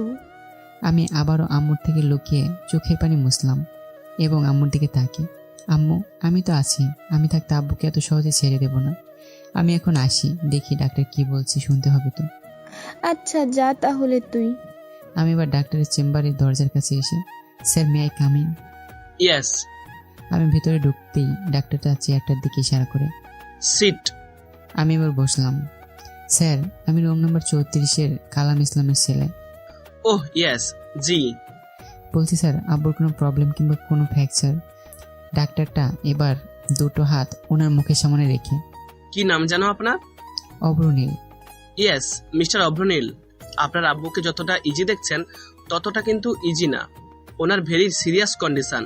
ওনার একসাথে অনেকগুলো অঙ্গ ড্যামেজ হয়েছে। ব্রেনে আঘাত পাওয়াতে সেখানে রক্ত জমে গেছে। আমি শুনে কিছুটা ভয় পেয়ে গেলাম, আমার কপালে ফিনি ফিনি ঘাম জমতে শুরু করলো। স্যার এর উপায়? উপায় একটাই, অপারেশন করতে হবে পরপর। তবে মেনলি যেটা ফার্স্ট করতে হবে ব্রেন অপারেশন। Brain operation? সেটা তো মারাত্মক। যদি পারমিশন পাই তবেই করব। তাতে আপনার আব্বুর হাত পা অবশ কিংবা সারা জীবনের জন্য পঙ্গু কিংবা মারাও যেতে পারে। আবার যদি ভাগ্য ভালো হয় তাহলে ঠিকঠাকও থাকতে পারে। সাথে সাথে আমার চোখে পানি এসে গেল। এ কি বলছেন স্যার? জি, যেটা বলছি সেটা 100% ঠিক। ওকে স্যার, আমি ভেবে দেখছি। স্যার এই অপারেশনটা করতে কত খরচ পড়বে? 6 লাখ। টাকার অঙ্কটা শুনতে আমার মাথাটা গুলিয়ে গেল। এতগুলো টাকা আমি কোথায় কিভাবে পাবো? আমি এখন চেম্বার থেকে বের হয়ে আম্মুর কাছে এলাম। আব্বু নিথরে বিছানায় শুয়ে, আম্মু সাইডে বসে আব্বুর হাত ধরে কান্নাকাটি করছে। আমি যদি অপারেশনের জন্য হ্যাঁ বলি আর তাতে যদি আব্বুর কিছু হয়ে যায়, তাহলে আমি নিজেকে কখনো মাফ করতে পারবো না। মনে হবে আমি নিজেই নিজের আব্বুর খুন করে ফেলেছি। কিন্তু আম্মুর দিকে তাকালে মনে হচ্ছে যাই হোক হবে, আল্লাহ ভরসা, আম্মুকে আমি এত কষ্ট দেখতে পারবো না। আমি এবার আম্মুর কাছে গিয়ে আম্মুকে নিয়ে বাইরে এলাম। আম্মু আমাদের কত টাকা সেভিংস আছে? তো আব্বু জানে কেন বলতো? না মানে অপারেশনের জন্য টাকা লাগবে তো, এই আর কি। কত লাগবে? ওসব বাদ দাও, বাসায় কিছু টাকা আছে কি? হ্যাঁ বেশি না, লকারে 40,000 টাকার মতো আছে। আম্মু এবার আমার গালে হাত দিয়ে, ওতে হবে তো রে অব্রু? জি জি আম্মু, মাত্র 35,000 টাকা তো লাগবে অপারেশনে। কি বলবো তাছাড়া আম্মুকে? আম্মু যদি শোনে, তার যে আশা আম্মু মনে মনে করেছে তাও নিরাশ হয়ে যাবে। আমি ঠোঁটে ঠোঁট চেপে কষ্টকে বুঝতে না দিয়ে আম্মুকে আব্বুর কাছে রেখে দিয়ে বাসায় এলাম। বাসায় এসে লকারে যে টাকা ছিল সবটা ব্যাগে ভরলাম। এখনো 5,60,000 টাকার দরকার। কোথায় থেকে জোগাড় দেব এই টাকা ভাবতেই আমার বুকটা কেঁপে উঠছে বারেবার। তারপরে আমি ফোন দিয়ে গেলাম আমার যত সব আত্মীয় স্বজন আছে, কেউ কোনো রেসপন্স দিল না। শালা আজ বুঝলাম টাকার কাছে সব আত্মীয়রাই অন্ধ। এবার আমি এক একে সব ফ্রেন্ডের কল দিতে লাগলাম, বাট কেউ আর বললো না আমার কাছে কোনো রকম টাকা আছে বলে। সবাই যে যার অজুহাত দেখাতে লাগলো। অবশেষে আমি রোমানকে কল দিলাম। হ্যালো রোমান। বল, বিকালে আজ টিউশনিতে আসবি তো? দোস্ত আমার খুব টাকার দরকার, প্লিজ দোস্ত আমাকে যেভাবে হোক কিছু টাকা দে। আবে টাকার জন্য কাঁদতেছিস, তাও আবার আমার কাছে? বল কত টাকা লাগবে? ভাই 5.5 লাখ টাকা। রোমান এবার হেসে, আরে তুই মজা করতেছিস তাই না? না ভাই আমি মজা করছি না, আমি সিরিয়াস। ওই ওই ওই তুই কান্না করছিস কেন? দোস্ত আমার আব্বুর অ্যাক্সিডেন্ট হয়েছে, আব্বুর অপারেশনের জন্য 6 লাখ টাকা লাগবে। মাত্র 40,000 টাকা জোগাড় করতে পেরেছি। প্লিজ দোস্ত যেভাবে হোক জোগাড় করে দে, আমি তোকে কিছুদিন পর তোকে সব টাকা ফিরিয়ে দেবো। রোমান এবার আফসোস করতে করতে বলল, ব্রো সরি রে, ড্যাডি তো কালকেই অস্ট্রেলিয়া চলে গেছে। তবে আমার অ্যাকাউন্টে কিছু টাকা আছে, ওগুলো দিয়ে কি হবে? যা আছে ভাই তাই দে, আমি তাতেই তোর কাছে সারা জীবন ঋণী হয়ে থাকবো। আচ্ছা অ্যাকাউন্ট নাম্বার দে। আমি এবার অ্যাকাউন্ট নাম্বার দিলাম। কিছুক্ষণ পর মেসেজ ছিল আমার অ্যাকাউন্ট নাম্বারে। 1,20,000 টাকার মতো জমা হয়েছে। টোটাল এখন টাকার অঙ্ক 1,60,000 টাকা। বাকি টাকা কই পাবো? সন্ধ্যার দিকে এই চিন্তায় মগ্ন হয়ে কপালে ফোন রেখে বসে আছি। তখনই আমার ফোনটা ভাইব্রেট করে উঠলো। আমি ফোনের স্ক্রিনের দিকে তাকাতে দেখি এরকম একটা মেসেজ এসেছে। আপনি একজন লাকি কন্টেন্টের যোগদান করেছিলেন। আপনি র্যাঙ্কিংয়ে সর্বপ্রথম হিসেবে উপস্থিত হতে পেরেছেন, তাই আমরা আপনার অ্যাকাউন্টে আমাদের ফার্স্ট প্রাইজ 10 লাখ টাকা আপনাকে প্রাইজ হিসেবে দেওয়া হলো। ধন্যবাদ কন্টেস্ট টিম। আমি মেসেজটা দেখে চমকে উঠলাম। আমি তো কোনো রকম কন্টেন্টে যোগদান করিনি। এবার একটা মেসেজ এলো এরকম, your account credited INR 10 lakh, তারিখও দেওয়া আছে, ডিপোজিট বাই ট্রান্সফার। যাই হোক, আমি দেখে অনেক খুশি হলাম। হয়তো আমি জয়েন করেছিলাম, কিন্তু আমার মনে নেই। আবার একটা যেন নাম্বার থেকে মেসেজ এলো, পাপের প্রায়শ্চিত্ত করলাম। কে আপনি? আমি সব ইগনোর করে খুশি হলাম এতগুলো টাকা পেয়ে। যাই হোক, আল্লাহ চাইলে আব্বুকে সুস্থ করে তুলতে পারে অপারেশনের পরে। আমি সোজা ব্যাংকে গিয়ে টাকা তুলে হসপিটালের কাউন্টারে জমা দিলাম। 2 দিন পরে আব্বুর অপারেশন হবে শুনলাম। আমি আম্মুকে সবটা জানাইনি যে আব্বুর অপারেশনে আব্বুর প্রাণও যেতে পারে। আমি এখনো পুরোপুরি আব্বুর সাথে থাকারই ট্রাই করছি, যদি আব্বু আমাদের ছেড়ে চলে যায়। ঠিক 2 দিন পরে অপারেশন থিয়েটারে আব্বুকে ঢোকানো হলো। আমি আর আম্মু বাইরে বসে আছি। আমার হাত পা থরথর করে কাঁপছে এবং আল্লাহর কাছে আব্বুর প্রাণ ভিক্ষা চাইছি বারবার। আম্মু কেঁদেই চলেছে। আমি নিজেকে শক্ত করে আম্মুকে শান্ত করার ট্রাই করছি। সকাল 8টা থেকে বসে আছি, এখন বাজে বেলা 11টা। এতক্ষণ ধরে কি অপারেশন করছে? আব্বুর কিছু হয়ে গেল না তো? না না না, কিছুই হতে পারে না। আরও প্রায় 1 ঘন্টা পর ডাক্তারকে অপারেশন থিয়েটারে বের হয়ে আসতে আমি আম্মুকে বসে রেখে ডাক্তারের কাছে গিয়ে, স্যার, ডাক্তার আমার কাঁধে হাত রেখে, don't worry, she is out of danger. শুনে আমার জানটাতে আরেক প্রাণ এলো। ডাক্তার এবার চলে গেল। আমি এবার আম্মুকে গিয়ে জানালাম। আম্মু খুব খুশি হলো। আব্বুকে প্রায় 1 মাস পর হসপিটাল থেকে ডিসচার্জ করা হলো। আব্বুকে এখন পুরাই রেস্টে থাকতে হবে, আর আমার আবার বাসায় এখন থাকতে হবে না, কারণ আমার এক্সামে এগিয়ে আসছে। সেটা আম্মু খুব ভালোভাবে জানে, তাই আমাকে জোর করে আবারও মেসেজ পাঠিয়ে দিল। আর কোনো প্রবলেম হলে আমায় ফোন দেবে। প্রতিদিনের মতো আজও কলেজে বের হব, রেডি হচ্ছি। রেডি হয়ে বাসার বাইরে বের হতেই দেখলাম আকাশে মেঘ, হয়তো বৃষ্টি হতে পারে। তাই আমি ছাতাটা ব্যাগে কুড়িয়ে রাস্তায় চলতে শুরু করলাম। কিছুটা দূর যেতেই হঠাৎ খুব জোরে বৃষ্টি শুরু হয়ে গেল। আমি ব্যাগ থেকে ছাতাটা বের করে মাথার উপর রেখে চলতে শুরু করলাম আবারও। একে তো বৈশাখ মাস, কখন কোন দিকে জমজমে তুলে কে জানে। তবে বৃষ্টি আমার খুবই প্রিয়। ফোঁটা ফোঁটা যখন মাটিতে পড়ে এবং তার দিকে আমার 2 চোখ দেখলেই মনে হয় একের পর এক সুখ পড়ছে মাটির উপরে। চারদিকে আমি তাকিয়ে দেখে চলেছি। আমি বুঝতে পারলাম আমার পিঠটা হালকা হালকা করে ভিজে যাচ্ছে। হঠাৎ কে যেন সাইড থেকে এসে আমার হাতটা ধরলো। আমি সাথে সাথে একটু সরে গেলাম এবং তাকাতেই দেখি একটা মেয়ে মাথাটা নিচু করে মুখ লুকিয়ে চলেছে আর ঠান্ডাতে কাঁপছে। আমি এবার পকেট থেকে রুমালটা বের করে মেয়েটার দিকে এগিয়ে দিলাম। এই নেন, মাথাটা মুছুন, দেখবেন ঠান্ডা কমে যাবে। মেয়েটা আমার হাত থেকে রুমালটা নেওয়ার সময় আমার ডান হাতটা একটু চেপে ধরলো। আমি ভয়ে এবং লজ্জায় হাতটা ছাড়িয়ে নিলাম। ছি ছি ছি, এমন করছে কেন মেয়েটা? আমি এবার ভাবতে শুরু করলাম মেয়েটাকে ধাক্কা দিয়ে ছাতার বাইরে ফেলে দিই, কিন্তু না, কাউকে এভাবে বিপদের মুখে ঠেলে দিতে পারি না। আমি ছাতার বাটটা বাম হাতে চেপে ধরে চলছি আর মেয়েটাও ডান হাত দিয়ে। মেয়েটা কিন্তু মাথা একবারও তুলছে না। যাই হোক, না তোলাই বেটার, নয়তো আমার মাথা নিচু করেই চলতে হবে। মেয়েটা এবার, এতদিন পরে কলেজে? মেয়েটার কথা শুনে আমি শকড। মেয়েটা আমায় চেনে নাকি? জি না, বাসে একটু প্রবলেম হয়েছিল তো, তাই আসতে পারিনি কলেজ। ও আচ্ছা, বলছি একটু কাছে আসবেন প্লিজ, আমার খুব ঠান্ডা লাগছে। আমি শুনে খুব লজ্জা পেলাম এবং আমতা আমতা করি, কি বলতে চাইছেন আপনি? আপনি যেমন আমায় ভাবছেন আমি কিন্তু তেমন ছেলে না। মেয়েটা এবার মুচকি এসে, আমি কখন এসব বললাম? আই আসেন তো, খুব ঠান্ডা লাগছে। এটা বলে আমার জামাটা ধরে ওর দিকে টেনে নিল। আমি আবারও সরে এসি। এই, আপনি বেশ ফাজিল তো, লজ্জা লাগে না ছেলেদের এভাবে গায়ে পড়তে? না লাগে না, বিশেষ করে তোমার উপর। এই এই এই তো, তোমার মানে? আপনি থেকে সোজা তুমি? মেয়েটা এবার ছাতার বাটে আমার রাখা বাম হাতটার ওপর ও ডান হাতটা চেপে ধরলো। সাথে সাথে আমার বুকের হার্টবিটটা বেড়ে গেল। এই প্রথম কোনো অচেনা মেয়ে আমাকে এভাবে টাচ করলো। এত ঠান্ডাতেও আমার কপালে মুখে ঘাম জমতে শুরু করলো। আমি বুকের হার্টবিট থামানো ট্রাই করছি, বাট আমি কিছুতেই পারছি না। মেয়েটা এবার এমনভাবে হাঁটছে যে আমার বুকের বাম দিকের উপর ওর পিঠটা স্পর্শ করছে। আমি এবার আমার হাতটা ছাড়িয়ে নিলাম এবং মেয়েটাকে বুঝতে না দিয়ে লুকিয়ে জোরে জোরে শ্বাস প্রশ্বাস ফেলতে লাগলাম। মেয়েটা আবারও হাসলো এবং আমার আরও ক্লোজে এসে, তুমি এই আপনি কিন্তু আর ক্লোজে আসবেন না প্লিজ। মেয়েটা আমায় হালকা আমার বুকে ধাক্কা দিয়ে, আসতেই পারি, তাতে তোমার কি? আমার অনেক কিছু। মেয়েটা আবারও হাসলো। উফ, মেয়েটার খিলখিল হাসিটা বড্ড বেশি মায়াবী। মনে হচ্ছে এই ভয়েস এবং হাসি আগেও শুনেছি কোথাও। আরে এক বয়সে পৃথিবীতে অনেকজনেরই হয়। মেয়েটার হাসিটা যেন আমার পাগল করে মাতিয়ে তুলছে।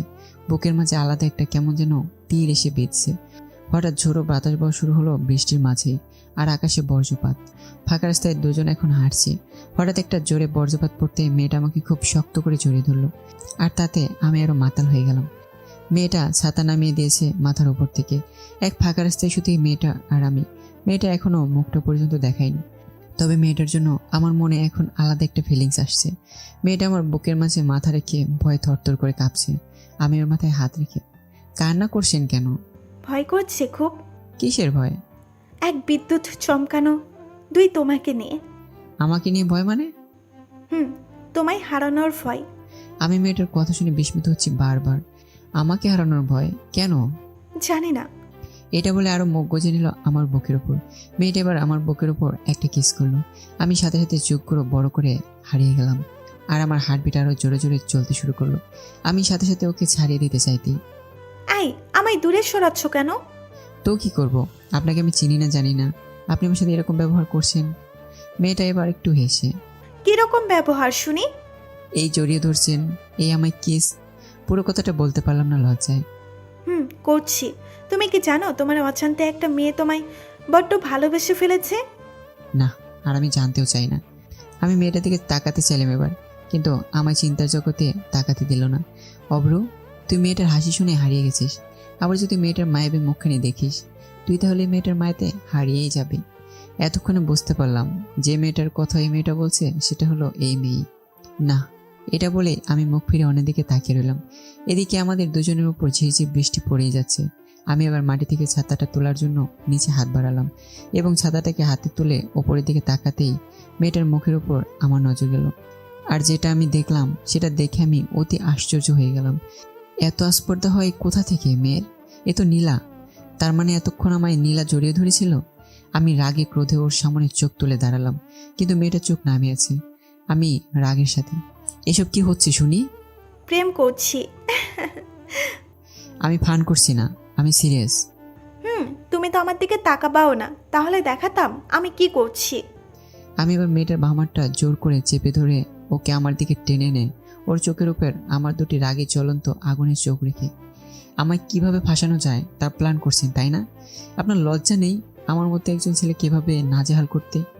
যখন দেখলেন আমায় সবার সাথে অপমান করে কিছু হচ্ছে না, তখন লাভ লেটার দেখালেন, তারপর আবার আমাকে ফাঁসালেন, আবার এখন এই প্রেম চক্করে।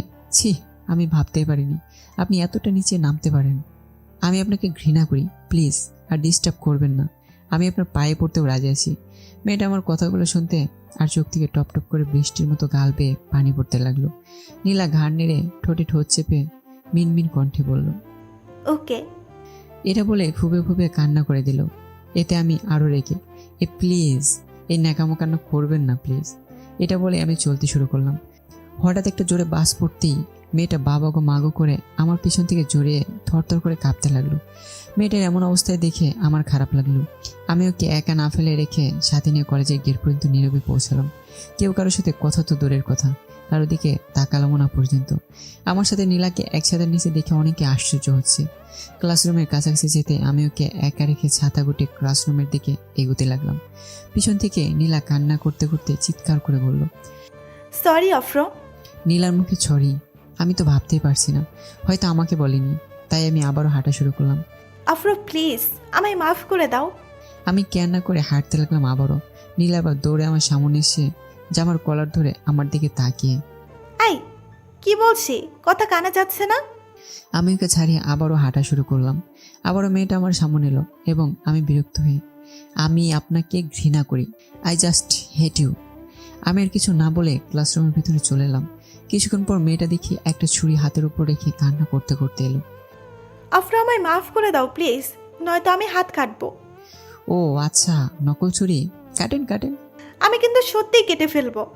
জি কার্টুন, আমি দেখছি। নীলার থরথর করে কাঁপা গলায়, আমি কিন্তু সত্যি বলছি। আরে কার্টুন, লেট করছেন কেন? আমার কথাটা শুনে নীলা চোখের কোণে বিন্দু পানি জমতে লাগলো।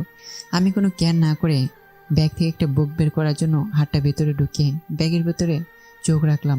হঠাৎ বুঝতে পারলাম টপ টপ করে আমার ব্যাগের ওপর কি যেন পড়তে লাগলো। মেয়েটা কি সত্যি হাত কেটে ফেললো নাকি? আমি চোখ তুলে তাকাতেই দেখি নীলা পাগলামি করে হাতটা কেটে ফেলেছে।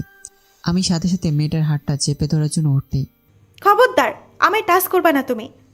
আমি রক্তকে একটু বেশি ভয় পাই, তাই আমি কাঁপা কাঁপা গলায়, এই কাছে আসুন প্লিজ, কাছে আসুন, রক্ত যে আপনার হাতে। নীলা এবার হালকা হেসে, তুমি তো রক্ত দেখতে চেয়েছিলে, দেখো কত রক্ত।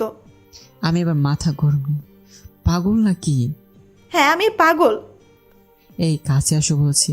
এটা বলে আমি ওর দিকে এগিয়ে যেতে ও কিছুটা দূরে সরে গেল। এই একদম কাছে আসবে না। মেয়েটার হাত থেকে টপ টপ করে বেঁকে রক্ত বেরোচ্ছে।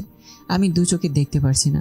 আমি দৌড়ে গিয়ে ওকে চেপে ধরে আমার পকেটে থাকা রুমালটা বের করে ওর হাতের কাটা জায়গায় ওপর রুমালটা জড়িয়ে দিলাম। আমি আর ওর চোখের দিকে তাকিয়ে, পাগল আপনি? আমি তো মজা করেছিলাম আপনার সাথে। মেয়েটা কাটা হাতের রক্ত দেখে আমার চোখেরও পানি এসে গেছে। নীলা আমার দিকে তাকিয়ে, বেশ তো, চলুন ডাক্তারের কাছে যাই। লাগবে না ডক্টরের কাছে যাওয়া। পাগল আপনি? এত রক্ত ঝরছে আর বলছেন ডাক্তারের কাছে যাওয়া লাগবে না? আমার ডাক্তার আমার সামনে। ধুর, আপনি কি যাতা বলছেন? আমি নীলার আর কোনো কথা না কেয়ার করে ব্যাগটা কাঁধে নিয়ে ওর স্কুটি নিয়ে ডাক্তারের কাছে গেলাম। ডাক্তারের কাছে যেতেই শুনলাম হাতটা নাকি একটু বেশি কেটে ফেলেছে, তাই সেলাই করতে হবে। আর নীলা একদম সেলাই করবে না, কারণ ও এতে খুব ভয় পায়। আমি আর নীলা একসাথেই। নীলা আমার সামনে স্ট্রেচারে বসে আছে আর আমি ওর সামনে দাঁড়িয়ে। যেভাবে হোক মেয়েটাকে মানাতেই হবে, নয়তো রক্ত একদম থামছে না। আমি নীলার দিকে তাকিয়ে ঠান্ডা মাথায়, নীলা প্লিজ সেলাই করিয়ে নিন, না হলে রক্ত থামছে না যে। আমি ওইসব করব না। প্লিজ, আমি দু চোখে দেখতে পারছি না তো। তুমি তো দেখতেই চাইছিলে, দেখো, দুই চোখ ভরে দেখো। আমি নিজেকে খুব খারাপ মনে করতে লাগলাম। ভাবতে পারিনি একটা মেয়ে আমার কথায় পাগলামি করে এরকম একটা কাণ্ড কারখানা ঘটিয়ে ফেলবে। আমি মাথা নিচু করি, সরি, আমি বুঝতে পারিনি আপনি এতটা রিয়েক্ট করবেন। নীলা আমায় চোখের ইশারায় একটু ক্লোজে আসতে বলল আর আমি ওর কাছে যেতে। আমি এমনই, যেটা বলি সেটাই করি। আমি এবার নিরুপায় হয়ে মেয়েটার একটা হাত দিয়ে শক্ত করে চেপে ধরি। প্লিজ নীলা, সেটা এটা করিয়ে নিন। নীলা আবারও ঘাড় নেড়ে। না। আমি বারবার এক কথা বলতে পারি না, অল্পতে খুব রেগে যাই। তাই এবারও আমি রেগে ওর দিকে তাকিয়ে ধমক দিই, আপনি সেলাই করবেন? ভাই এদিকে আসেন তো, সেলাই করবেন আসুন। মেয়েটা আমার ধমক শুনে ভেজা বেড়ালের মতো জড়সড় হয়ে আমার দিকে তাকিয়ে রইল। এবার আস্তে আস্তে সেলাই করা শুরু হলো। মেয়েটা কান্না করছে আমায় জড়িয়ে ধরে, কারণ ওর হাত এখন সেলাই করা হচ্ছে। কান্না তো করবেই, সেলাইয়ের যন্ত্রণা তেমন বেশি না, তবে ভয় একটা মানুষের ফিলিংস যা বুকের হার্টবিটকে ক্ষণিক সময়ের জন্য অফ করে দিতে পারে। নীলা আমার মুখে মাথা ঘষতে লাগলো যন্ত্রণায়। আমি ওর মাথায় হাত দিই, আমি তো আছি, ভয় পাচ্ছেন কেন? এটা বলে আমি ওর মনে সাহস যোগাচ্ছি। নীলার আরেকটা হাত আমার পিঠে জোরে খামচে ধরেছে। অবশেষে সেলাই শেষ করে যেতেই যে সেলাই করেছিল সে আমার দিকে তাকিয়ে, বড্ড ভালোবাসেন বুঝি একে অপরকে, তাই হয়তো এতটা পাশে থেকে একটা মেয়ের সব যন্ত্রণা, অর্ধেক যন্ত্রণা আপনিই পেয়েছেন বুঝলাম যতটা। আপনাদের দেখে সত্যি খুব ভালো লাগলো। আমি এরকম শোনা মাত্রই নীলার থেকে হাতটা সরিয়ে আমি ওর দিকে দূরে চলে এলাম আর আমতামতা করে, সরি, আপনি যা ভাবছেন আমরা লাভার না। সরি ভাইয়া, আপনারা তাহলে ফ্রেন্ডস? না, কেউই না। এটা শুনে ভাইয়াটা কিছুটা কনফিউজড হয়ে গেল। যা বাবা, তাহলে শত্রু নাকি? ভাবতে পারেন তেমনই। এটা শোনা মাত্রই আমি ওর দিকে তাকাতেই ও ভয়ে চোখ ফিরে নিল। আমরা এবার যা বিল হলো পে করে বাইরে বের হয়ে আসতেই নীলা আমার সামনে এসে দাঁড়ালো। আমি ওকে ধরে, আরে ওকে? আমি ঠিক আছি। আমি নীলাকে না ছেড়ে ওকে ধরে চলতে লাগলাম, কারণ ওর অনেক ব্লিডিং হচ্ছে, তাই উইক ফিল করছে অনেক। আমি এবার স্কুটির পিছনে ওকে বসিয়ে বললাম, আমায় ধরুন ভালোভাবে, নয়তো পড়ে যেতে পারেন। নীলা এটা শোনা মাত্রই আমায় খুব জোরে চেপে ধরলো। আমি চোখ রাঙিয়ে, এখন না, আমি আগে বসি তারপর। নীলা সাথে সাথে লজ্জায় ছেড়ে দিল আর মাথা নিচু করে। ওকে। আমি এবার ওর সামনে বসা মাত্রই ও আমাকে পিছন থেকে খুব জোরে চেপে ধরলো এবং পিঠের মাঝখানে মাথাটা রাখলো। আমি কিছু বলতে পারলাম না, কারণ ও হয়তো অনেকটাই উইক। সো যদি রাস্তায় পড়ে যায় তার থেকে আমায় বরং চেপেই ধরুক, সেটাই সেফটি থাকবে। আমি এবার স্কুটিটা স্টার্ট দিয়ে রাস্তায় অন দ্য ওয়ে। নীলা আমার ঘাড়ের কাছে মুখটা এনে, আফরো, তোমায় একটা কথা বলবো? বলেন। জানো তো, তোমার সেদিন একটা কথাই আমাকে চেঞ্জ করতে বাধ্য করেছে। কোন কথাটা শুনি? ওই বলেছিলেন টাকা দিয়ে দুনিয়ার সব জিনিসটা কেনা যায়, তবে সুখ না। হ্যাঁ আফরো, টাকা আমি দুই হাতে উড়াতে পারবো যতটা চাইবো, কিন্তু জানো তো আমার ফ্যামিলি আমায় টাইম দেয় না। আমার ফ্যামিলিতে শুধু আমরা 3 জন, আমি, আম্মু আর আব্বু। ওরা 2 জন সবসময় বিজনেস নিয়েই বিজি থাকে। আমাকে তো দূরের কথা, ওনারা একে অপরকে বিজনেস মিটিং ছাড়া টাইম দেন না। আমি কখনো সুখ খুঁজে পাইনি। আমি বাসায় গেলে আমার আম্মু আমার কাছে দৌড়ে এসে বলে না, নীলামা যা হাত মুখ ধুয়ে নে, আমি তোর জন্য খাবার রেডি করে রাখছি। কখনো আমায় তারা শাসন করেনি, তার জন্যই আমি এতটা পেরে গেছি। আমার আব্বু কোনো দিন বাসায় ফেরেন, আবার ফেরেনি না। আব্বুর সাথে হয়তো সপ্তাহে 1 দিন দেখা হয়, যদিও আমার ভাগ্যে থাকে। আফরা, আমি সত্যি নোটের ভাজা থেকেও ফ্যামিলির ভালোবাসা থেকে আমি বিচ্ছিন্ন আজ। মেয়েটা সব কথা বলে আমার ঘাড়ে মুখ লুকানোর ট্রাই করতেই আমি ঘাড় নেড়ে নিলাম, আর ও ভয়ে ঘাড় নেড়ে মাথাটা তুলে নিল। আমি গম্ভীর হয়ে, দেখুন নীলা, আপনি বদলে গেছেন, তার জন্য অনেক ধন্যবাদ আল্লাহর কাছে। কিন্তু আমি আপনাকে বদলানোর জন্য এসব কথা বলিনি, জাস্ট বাস্তব সমাজের কথাগুলোই বলেছি। জানি, এই জন্যই তো তোমায় এত ভালো লাগে আমার। ধন্যবাদ, তবে বেশি ভালো লাগার অভ্যাস আনবেন না আমায়। আমি কোনো চাতক পাখির মতো এক জায়গায় থাকি না সব সময়। অসুবিধা নেই, আমার শুধু তোমার অবলার দীর্ঘশ্বাসে আমাকে রেখে দিও। আমার না বলা গল্পে তুমি থেকে যাও সারাটা জীবন। বুঝলাম না কিছুই। নীলা হালকা হেসে, জানি বুঝবে না তুমি, তবে তোমায় আমি একদিন বুঝিয়ে ছাড়বো আমার আমিটা তোমার জন্য কতটা প্রয়োজন। আমি নীলার পাগলামোর কথা কেয়ার না করে কোনো কথাই রিপ্লাই দিচ্ছি না। আর এদিকে নীলা গোটা রাস্তা বকবক করেই থাকলো। কলেজের ভিতরে সেই স্কুটিটা পার্কিং করে চাবিটা ওর দিকে তুলে ধরতেই ও হালকা হেসে, এভাবে তোমার মনটাও কখনো তুলে দিও আমায়, দেখে নিও কতটা যত্নে তুলে রাখি। মানে? নীলা এবার এই গোলের মতো চাবিটা ছো মেরে আমার হাত থেকে নিল, আর আমার দুগাল টেনে হেসে হেসে, গুলোমুলো আমার কিচ্ছু বোঝে না। এটা বলেই ভয়ে দৌড় দিল আমার চোখের সামন থেকে। আমি নীলার এই পাগলামি দেখে প্রথমে রেগে গেলেও পরে একটু ঠোঁটের কোণে হাসি এনে কপালে হাত দিয়ে, পাগলি একটা। আমি আর ক্লাসরুমের দিকে গেলাম না, সোজা ক্যাম্পাসে এসে বসলাম আর পকেট থেকে ফোনটা বের করে আম্মুকে কল দিলাম। হ্যালো আম্মু। বল, কি করছিস সব্রু? কলেজ আছি, তোমরা কি করছো? ওই যে আমি রান্না করছি আর তোর আব্বু শুয়ে আছে। ও আচ্ছা, আব্বু কি খেয়েছে? একটু আগেই খেয়েছে। তুই খেয়েছিস? জি আম্মু, আমিও খেয়েছি।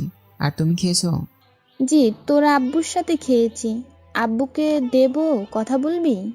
ও জি না, এখন না আম্মু, কলেজ থেকে গিয়ে কথা বলবো। এমনিতে এখন প্রচুর চিৎকার চেঁচামেচি করছে। আচ্ছা।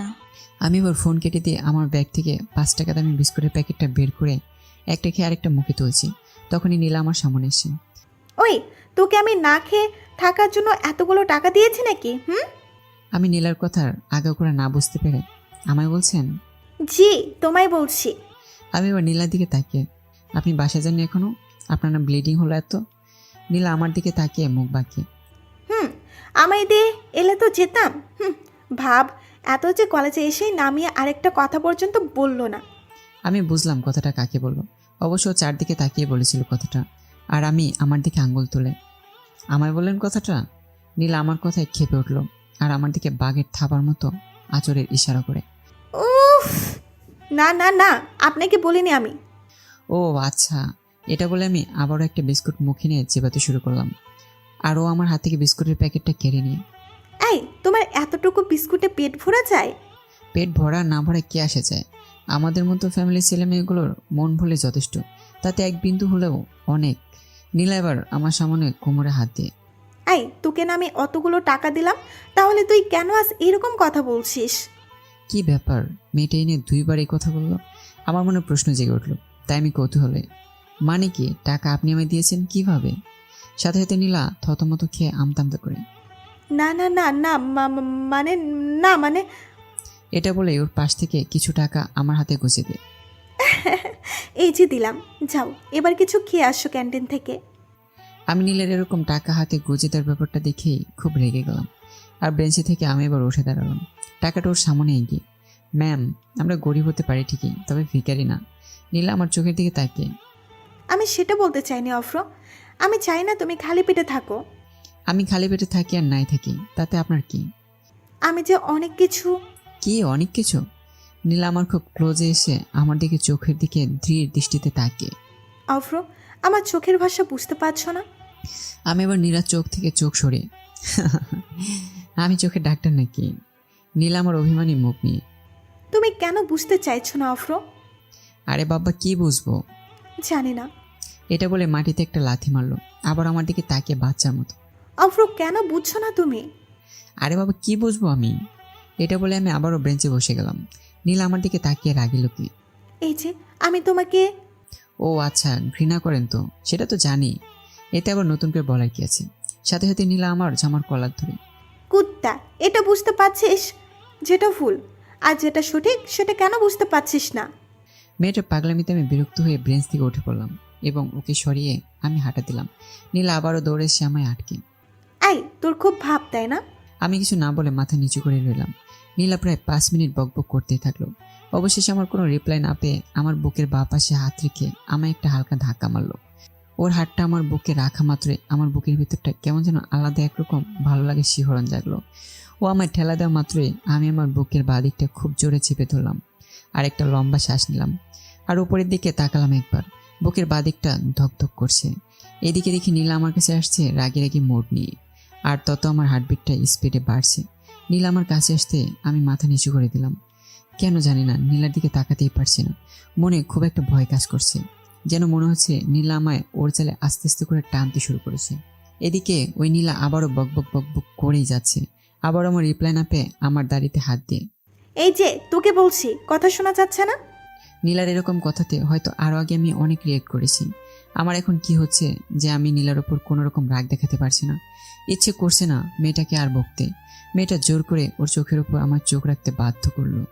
আমি নীলার চোখের দিকে তাকাতেই কেমন ধাঁধার মতো আমি আমার নিজেকে গুলে ফেলছি। আমি সাথে সাথে চোখ বন্ধ করে ঢোক গেলাম আর বারে বারে শ্বাস প্রশ্বাস ফোসাপ করতে লাগলাম। আমি এবার তাড়াতাড়ি ওর থেকে দূরে সরে গেলাম। কেন জানি না নীলার কাছাকাছি থাকতে আমার হার্টবিটটা বেড়ে যাচ্ছে। আবারও নীলা আমার সামনে এলো এবং চোখ মুখে ঘাম জমা দেখে। আরে ওকে? আমি এবার যে কথা বলবো কোনো আমার কণ্ঠস্বরই বের হচ্ছে না। আমার এমন অবস্থা দেখে নীলা আবারও আমার দিকে তাকিয়ে। তুমি ঠিক আছো?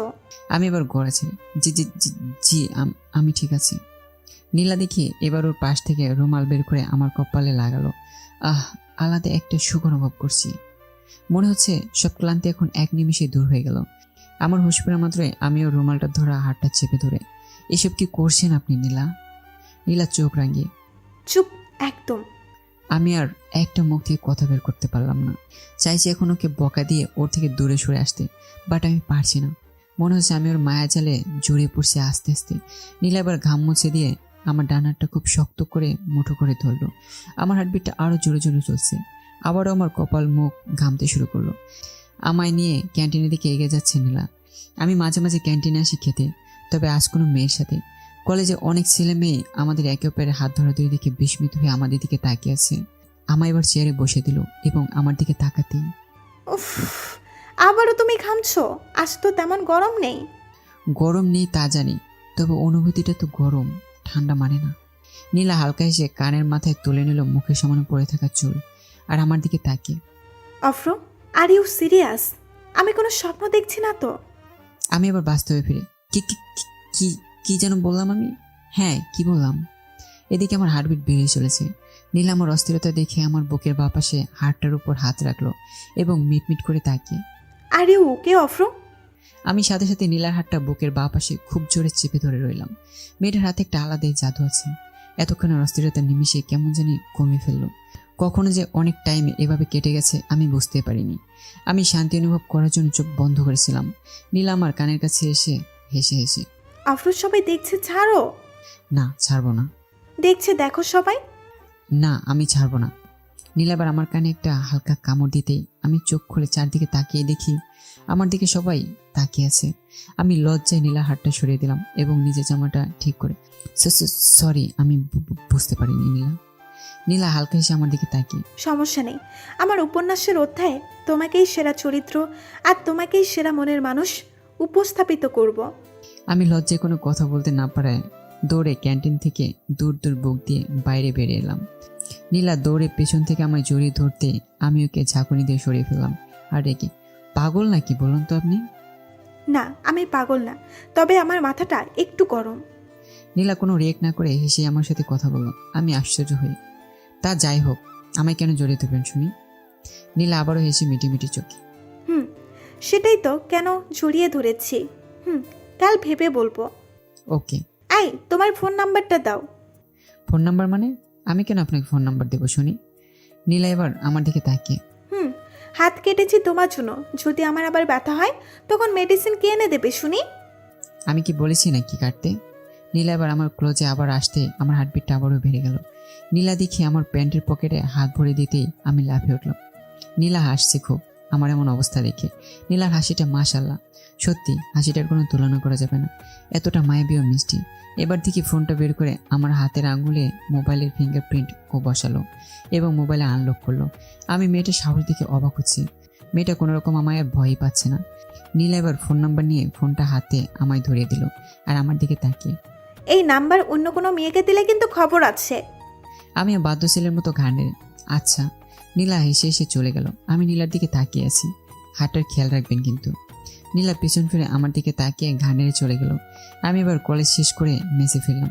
বড্ড বেশি গরম লাগছে আজ, তাই ফ্যানের সুইচটা অন করে বিছানাতে গা হেলে চোখ বন্ধ করতেই কখন যে ক্লান্ত শরীরে ঘুমিয়ে পড়েছি তা বুঝতে পারিনি।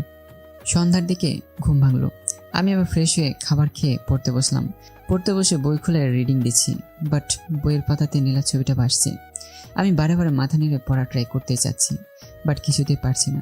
আমি আবার মাথায় হাত দিয়ে টেবিলের উপর দু চোখ রেখে একটা লম্বা শ্বাস নিলাম আর ভাবতে লাগলাম, কেন মেয়েটার কথা এত মনে পড়ছে আমার? শত্রুর কথা তো কারো এত মনে পড়ে না। আর ও তো যা করেছে ক্ষমাও চেয়ে নিয়েছে, তবুও কেন রেশমি চুল, কালো কাজরে ভরা দুটো চোখ, নেশা লাগিয়ে দেওয়ার চোখ আর হাসিটা কেন আমায় বারে বারে ওকে মনে করতে বাধ্য করছে? ওকে ছাড়া কিছুই আমি ভাবতে পারছি না আজ। আমি তো কাল পর্যন্ত ঠিকই ছিলাম, তবে কি আমার শরীর অসুস্থ? আমি সব শেয়ার করার জন্য রোমানকে কল দিলাম, কারণ ওই একমাত্র আমার সব থেকে ভালো বন্ধু, যাকে আমি আমার সবটা শেয়ার করেছি এবং করেই যাব। এবার ওকে কল দিয়ে ওকে সবটা জানালাম আর ও হেসে হেসে, মাম্মা, কে এই মেয়েটা? মেয়েটার নাম একদম বলা যাবে না, নয়তো রোমান আমার মাথা খারাপ করে দেবে। তাই আমি হালকা হেসে, আরে কেউই না, তুই বল না, আমার কি শরীর খারাপ তাই এমন হচ্ছে নাকি অন্য কিছু? রোমান এবার হো হো করে হাসতে হাসতে বলল, আব্বে শালা, তুই কোন যুগের মানুষ রে যে এসব এখনো বুঝিস না? তা জানি না কোন যুগের মানুষ, তবে এটা 2021 সাল চলছে, এটা জানি। বল না দোস্ত। জানার খুব ইচ্ছা, তাই না? হবেই তো, মনে রং লেগেছে না? ধুর, মনে আবার রং লাগানো যায় নাকি? শুনেছি তো দেয়ালে লাগানো যায়। তুই কি কিছুই বুঝিস না? না রে ভাই, তুই বল না। মাম্মা, তুমি প্রেমে পড়েছ। কথা শুনে আমার নিজেরই বিশ্বাস হচ্ছে না, তাই আমিও হেসি। আমি আবার প্রেমে? মধ্যবিত্তদের প্রেম হয় নাকি ভাই? ওই শালা, তোর মুখে এই কথা, মুখ কিন্তু ভেঙে দেবো। আচ্ছা ভাই সরি, আমি এসব প্রেমে টেমে অত সহজে পড়বো না, বুঝলি তো? আরে মাম্মা, তুমি তো অলরেডি পড়ে গেছো, আর পড়তে বাকি কি? ধ্যাত, কি যে বলিস না। লজ্জা পাচ্ছ মনে হয়। আমি পাবো লজ্জা? এই রাখছি এখন। এটা বলে আমি ফোন রেখে দিলাম আর নিজের আনমনে পাগলের মতো হেসে চলেছি। মাথার চুলগুলোতে হাত দিয়ে নানান রকম স্বপ্ন দেখছি আর নিজে আনমনে পাগলের মতো হেসেই চলেছি। রাতে ঘুমানোর সময় বালিশে মুখ খুঁজে খুব হাসছি আর লজ্জা পাচ্ছি। সাইডে থেকে এবার ফোনটা বেজে উঠলো। আমি ঘাড় করে দেখতেই দেখি আননোন একটা নাম্বার থেকে কল। আমি কলটা রিসিভ করি। হ্যালো। কি করো? কে আপনি? আপনার হবু বউ। আমি নিজের অজান্তে হালকা হেসি। কে, নীলা নাকি? সাথে সাথে শুনতে পেলাম নীলা ফোনটা কান থেকে নামে ফিসফিস করে গলা ছেড়ে, হ্যাঁ আমি নীলা। আর বউ মানে? কে বউ? এই না বউ না, ভুল হয়ে গেছে। তাই নাকি? জি। ওকে। ওহ বাবা, বাঁচলাম। কি যে বলতে কি বলে ফেলেছি। অভ্র, তুই এখনই মরেছিলি। এই আফরো, ডিনার করেছো? জি, আপনি? আর এত আপনি আপনি করো কেন? আপনি ছাড়া কি বলবো শুনি, আমি আপনাকে চিনি না তো। চিনি না মানে? তুমি কি আমায় দেখোনি নাকি? না, জানো না? না মানে তেমন ভাবে তো চিনি না, তাই আর কি। চেনে না? বেশ তো আমায় ক্যান্টিনে ওভাবে হাতটা ধরেছিলে। আমার লজ্জে পুরো মুখ লাল হয়ে গেল আর বালিশে আবারও মাথাটা গুঁজে, কই না তো। এত ঢং দেখাতে হবে না। ওকে, এটা বলে আমি ফিসফিস করে হাসছি। আফরো, একটা হেল্প করবা? কি হেল্প বলুন? আবার আপনি? আচ্ছা, তুমি বলবে এবার থেকে। ওকে, আচ্ছা শোনো না, আমার বাসায় আসবা একবার? কি, এত রাতে তোমার বাসায় যাবো কেন? তুমি আসবা কিনা? না, আমি যেতে পারবো না, এত রাতে আমার পক্ষে পসিবল না। খুব ব্যথা করছে হাতটা, উফ কি জ্বালা। আমার বুকটা কেমন জানি করলো। ওর হাতে ব্যথা হচ্ছে শোনাতে ওর থেকে বেশি ব্যথা আমার বুকে হতে লাগলো। আমি জন্মনে হই, কি হয়েছে তোমার? হাঁটা ঠিক আছে তো? খুব ব্যথা করছে কি? খুব ব্যথা, মেডিসিন নিয়ে আসো না। মেডিসিন যে ফার্মেসি থেকে দিল। নীলা আবার আমতা আমতা করে। ওগুলো? হ্যাঁ ওগুলো তো। কি হ্যাঁ ওগুলো? না না না, মানে ওগুলো ফেলে দিয়েছি। উফ রাবিশ। প্লিজ অফ্র, আসো না। আচ্ছা আচ্ছা যাচ্ছি, অ্যাড্রেস দাও তোমার বাসায়। নীলা এবার সাথে সাথে আমার হোয়াটসঅ্যাপে লোকেশন সেন্ড করে দিল। আচ্ছা এখন রাখো, আমি যাচ্ছি। আমি ফোন রেখে মেডিসিন নিয়ে ওর দেওয়া অ্যাড্রেসে পৌঁছালাম, ওদের বাসার সামনে। আমি ওদের বাসার সামনে চোখ তুলে তাকাতে অবাক। এটা তো বাসা না, কোন এক রাজার রাজপ্রাসাদ। আমি নীলাকে ফোন দিই, হ্যালো আমি বাসার বাইরে। ওকে ওয়েট, আমি যাচ্ছি। এটা বলে নীলা ফোন কেটে দিল। নীলা এবার ওদের মেন গেটটা খুলে। আসো ভেতরে। আমি নীলার দিকে তাকিয়ে দেখলাম একটা নাইট স্যুট পরে আছে, আর সাথে সাথে চোখ বন্ধ করে। ছি ছি, তুমি এগো, আমি যাচ্ছি একটু পরে। কেন? না না না কিছু না। নীলা এবার আমার হাতটা ধরে। উফ, তোমাকে নিয়ে আর পারি না। এটা বলে আমায় টেনে ওদের বাসার ভেতরে নিয়ে গেল। আমি চারদিকটা তাকিয়ে দেখছি, মনে হচ্ছে আমি কোনো স্বপ্নের দুনিয়াতে পৌঁছে গেছি। নীলা তুমি এই বাসায় থাকো? হুম। ও আচ্ছা। আমি আবারও চারদিকটা তাকিয়ে তাকিয়ে দেখতে লাগলাম। আবারও নীলা আমার হাতটা ধরে। চলো আমাদের বাসাটা তোমায় ঘুরিয়ে দেখাই। এই কি করছো? তোমার আব্বু মা আছে না বাসে? আর এই নাও তোমার মেডিসিন। ওর দিকে মেডিসিনের প্যাকেটগুলো ধরিয়ে দিয়ে। আমার আর যন্ত্রণা করছে না, আর আম্মু আব্বু বাসায় নেই। আমি সাথে সাথে পেছন করে, আমি আসছি। কেন? তোমার আব্বু আমি বাসায় নেই, আর এই একা বাসাতে একটা ছেলে আর একটা মেয়ে একসাথে এখন কেউ দেখলে অসুবিধা আছে। নীলা আমার সামনে এসে কোমরে হাত দিয়ে দাঁড়ালো আর আমার দিকে তাকিয়ে বলল, কেউ কিচ্ছু ভাববে না। না আমি এসব কিচ্ছু বুঝি না, আমি গেলাম। আমি কিন্তু চিৎকার করে লোক জড়ো করব তুমি না দাঁড়ালে। মানে কি? আর চিৎকার করে কি বলবো শুনি? এই যে তুমি আমায় একা পেয়ে রেপ করতে এসেছিলে। আমি সাথে সাথে ভয়ে জড়সড় হয়ে গেলাম। আমি এবার কাচুমাচু হয়ে, নীলা এভাবে তুমি আমার ব্ল্যাকমেল করতে পারো না। ও আমার ক্লোজে এসে আমার দিকে তাকিয়ে। তোমার জন্য আমি সব করতে পারি। আমি থতমত কি কি কি কি করতে পারো শুনি? তোমার জন্য আমি সব করতে পারি। এটা বলে দুটো হাত মেলে দিয়ে ওপরের দিকে তাকালো আর হাসতে হাসতে। আফরো, তুমি কেন বোঝো না? কি বুঝবো? আমি যে তোমায় ভালোবাসি। কথাটা শোনা মাত্রই আমার গোটা শরীরটা কেমন যেন শিউরে উঠলো। কি যাতা বলছো তুমি? আমি ঠিক বলছি, তোমায় আমার ভালো লাগে, তোমায় আমি ভালোবাসি। কথাটা শুনে ভালো লাগলো এবং খুশি হলাম। বাট তারপরেই মনে হলো সালা আমি তো মধ্যবিত্ত ফ্যামিলির ছেলে, আমার সাথে জিএফ শব্দটা সাজে না। কারণ জিএফ রাখলেই তার ইচ্ছা পূরণ, তাকে সপ্তাহে সপ্তাহে গিফট দেওয়া, তাকে নানানভাবে সারপ্রাইজ দেওয়া, তার বার্থডে সেলিব্রেট করা কোনো রেস্টুরেন্টে, এসব আমার দ্বারা পসিবল না। তাই আমি কথাটা এড়ানোর জন্য are you serious? Yes, I am serious. No no, তুমি আমার সাথে ফান করছো। নীলা আমার কাছে এসে আমার দুটো হাত ধরে। আমি কোনো রকম ফান করছি না, আমার তোমাকে খুব ভালো লাগে, আর তাই আমি তোমাকে ভালোবাসি। নীলা তুমি প্রথমে যেটা বললে না, আমার তোমার ভালো লাগে, জাস্ট এটা একটা ভালো লাগা, কোনো রকম ভালোবাসে না। না যদি তোমায় ভালোবাসি তাহলে আমার প্রতিটা হার্টবিটে তোমায় খোঁজে কেন? তা আমি কিভাবে জানবো? আমার এরকম রিয়েক্ট করে দেখে নীলার চোখে কিছুটা পানি এসে গেল আর আমার চোখ থেকে চোখ সরে। কেন তুমি বোঝো না? আমি তোমায় ছাড়া থাকতে পারছি না, আমার তোমাকে খুব প্রয়োজন। আমি তোমার হাত ধরে জীবনের আরো পথ চলতে চাই। নীলা তুমি আমার থেকেও ভালো কাউকে পাবে। তুমি কেন বুঝতে চাইছো না? আমার তোমাকে লাগবে, অন্য কাউকে না। উফ, আমি তো নীলাকে কোনো রকম মানাতেই পারছি না। আচ্ছা নীলা, তোমার মতো আমার তো কোনো রাজপ্রাসাদ নেই, তাহলে আমার সাথে থাকবে কিভাবে? নীলা হালকা হেসে। ভালোবাসার মানুষটার সাথে রাজপ্রাসাদে আছি না কুড়ে ঘরে আছি সেটা ম্যাটার করে না অফ্র, ম্যাটার করে একসাথে থাকাটা। তুমি চাইলে আমি তোমার সাথে এক গাছের নিচেও থাকতে পারি, তবে তোমার বুকে আমার মাথাটা রাখতে দিতে হবে।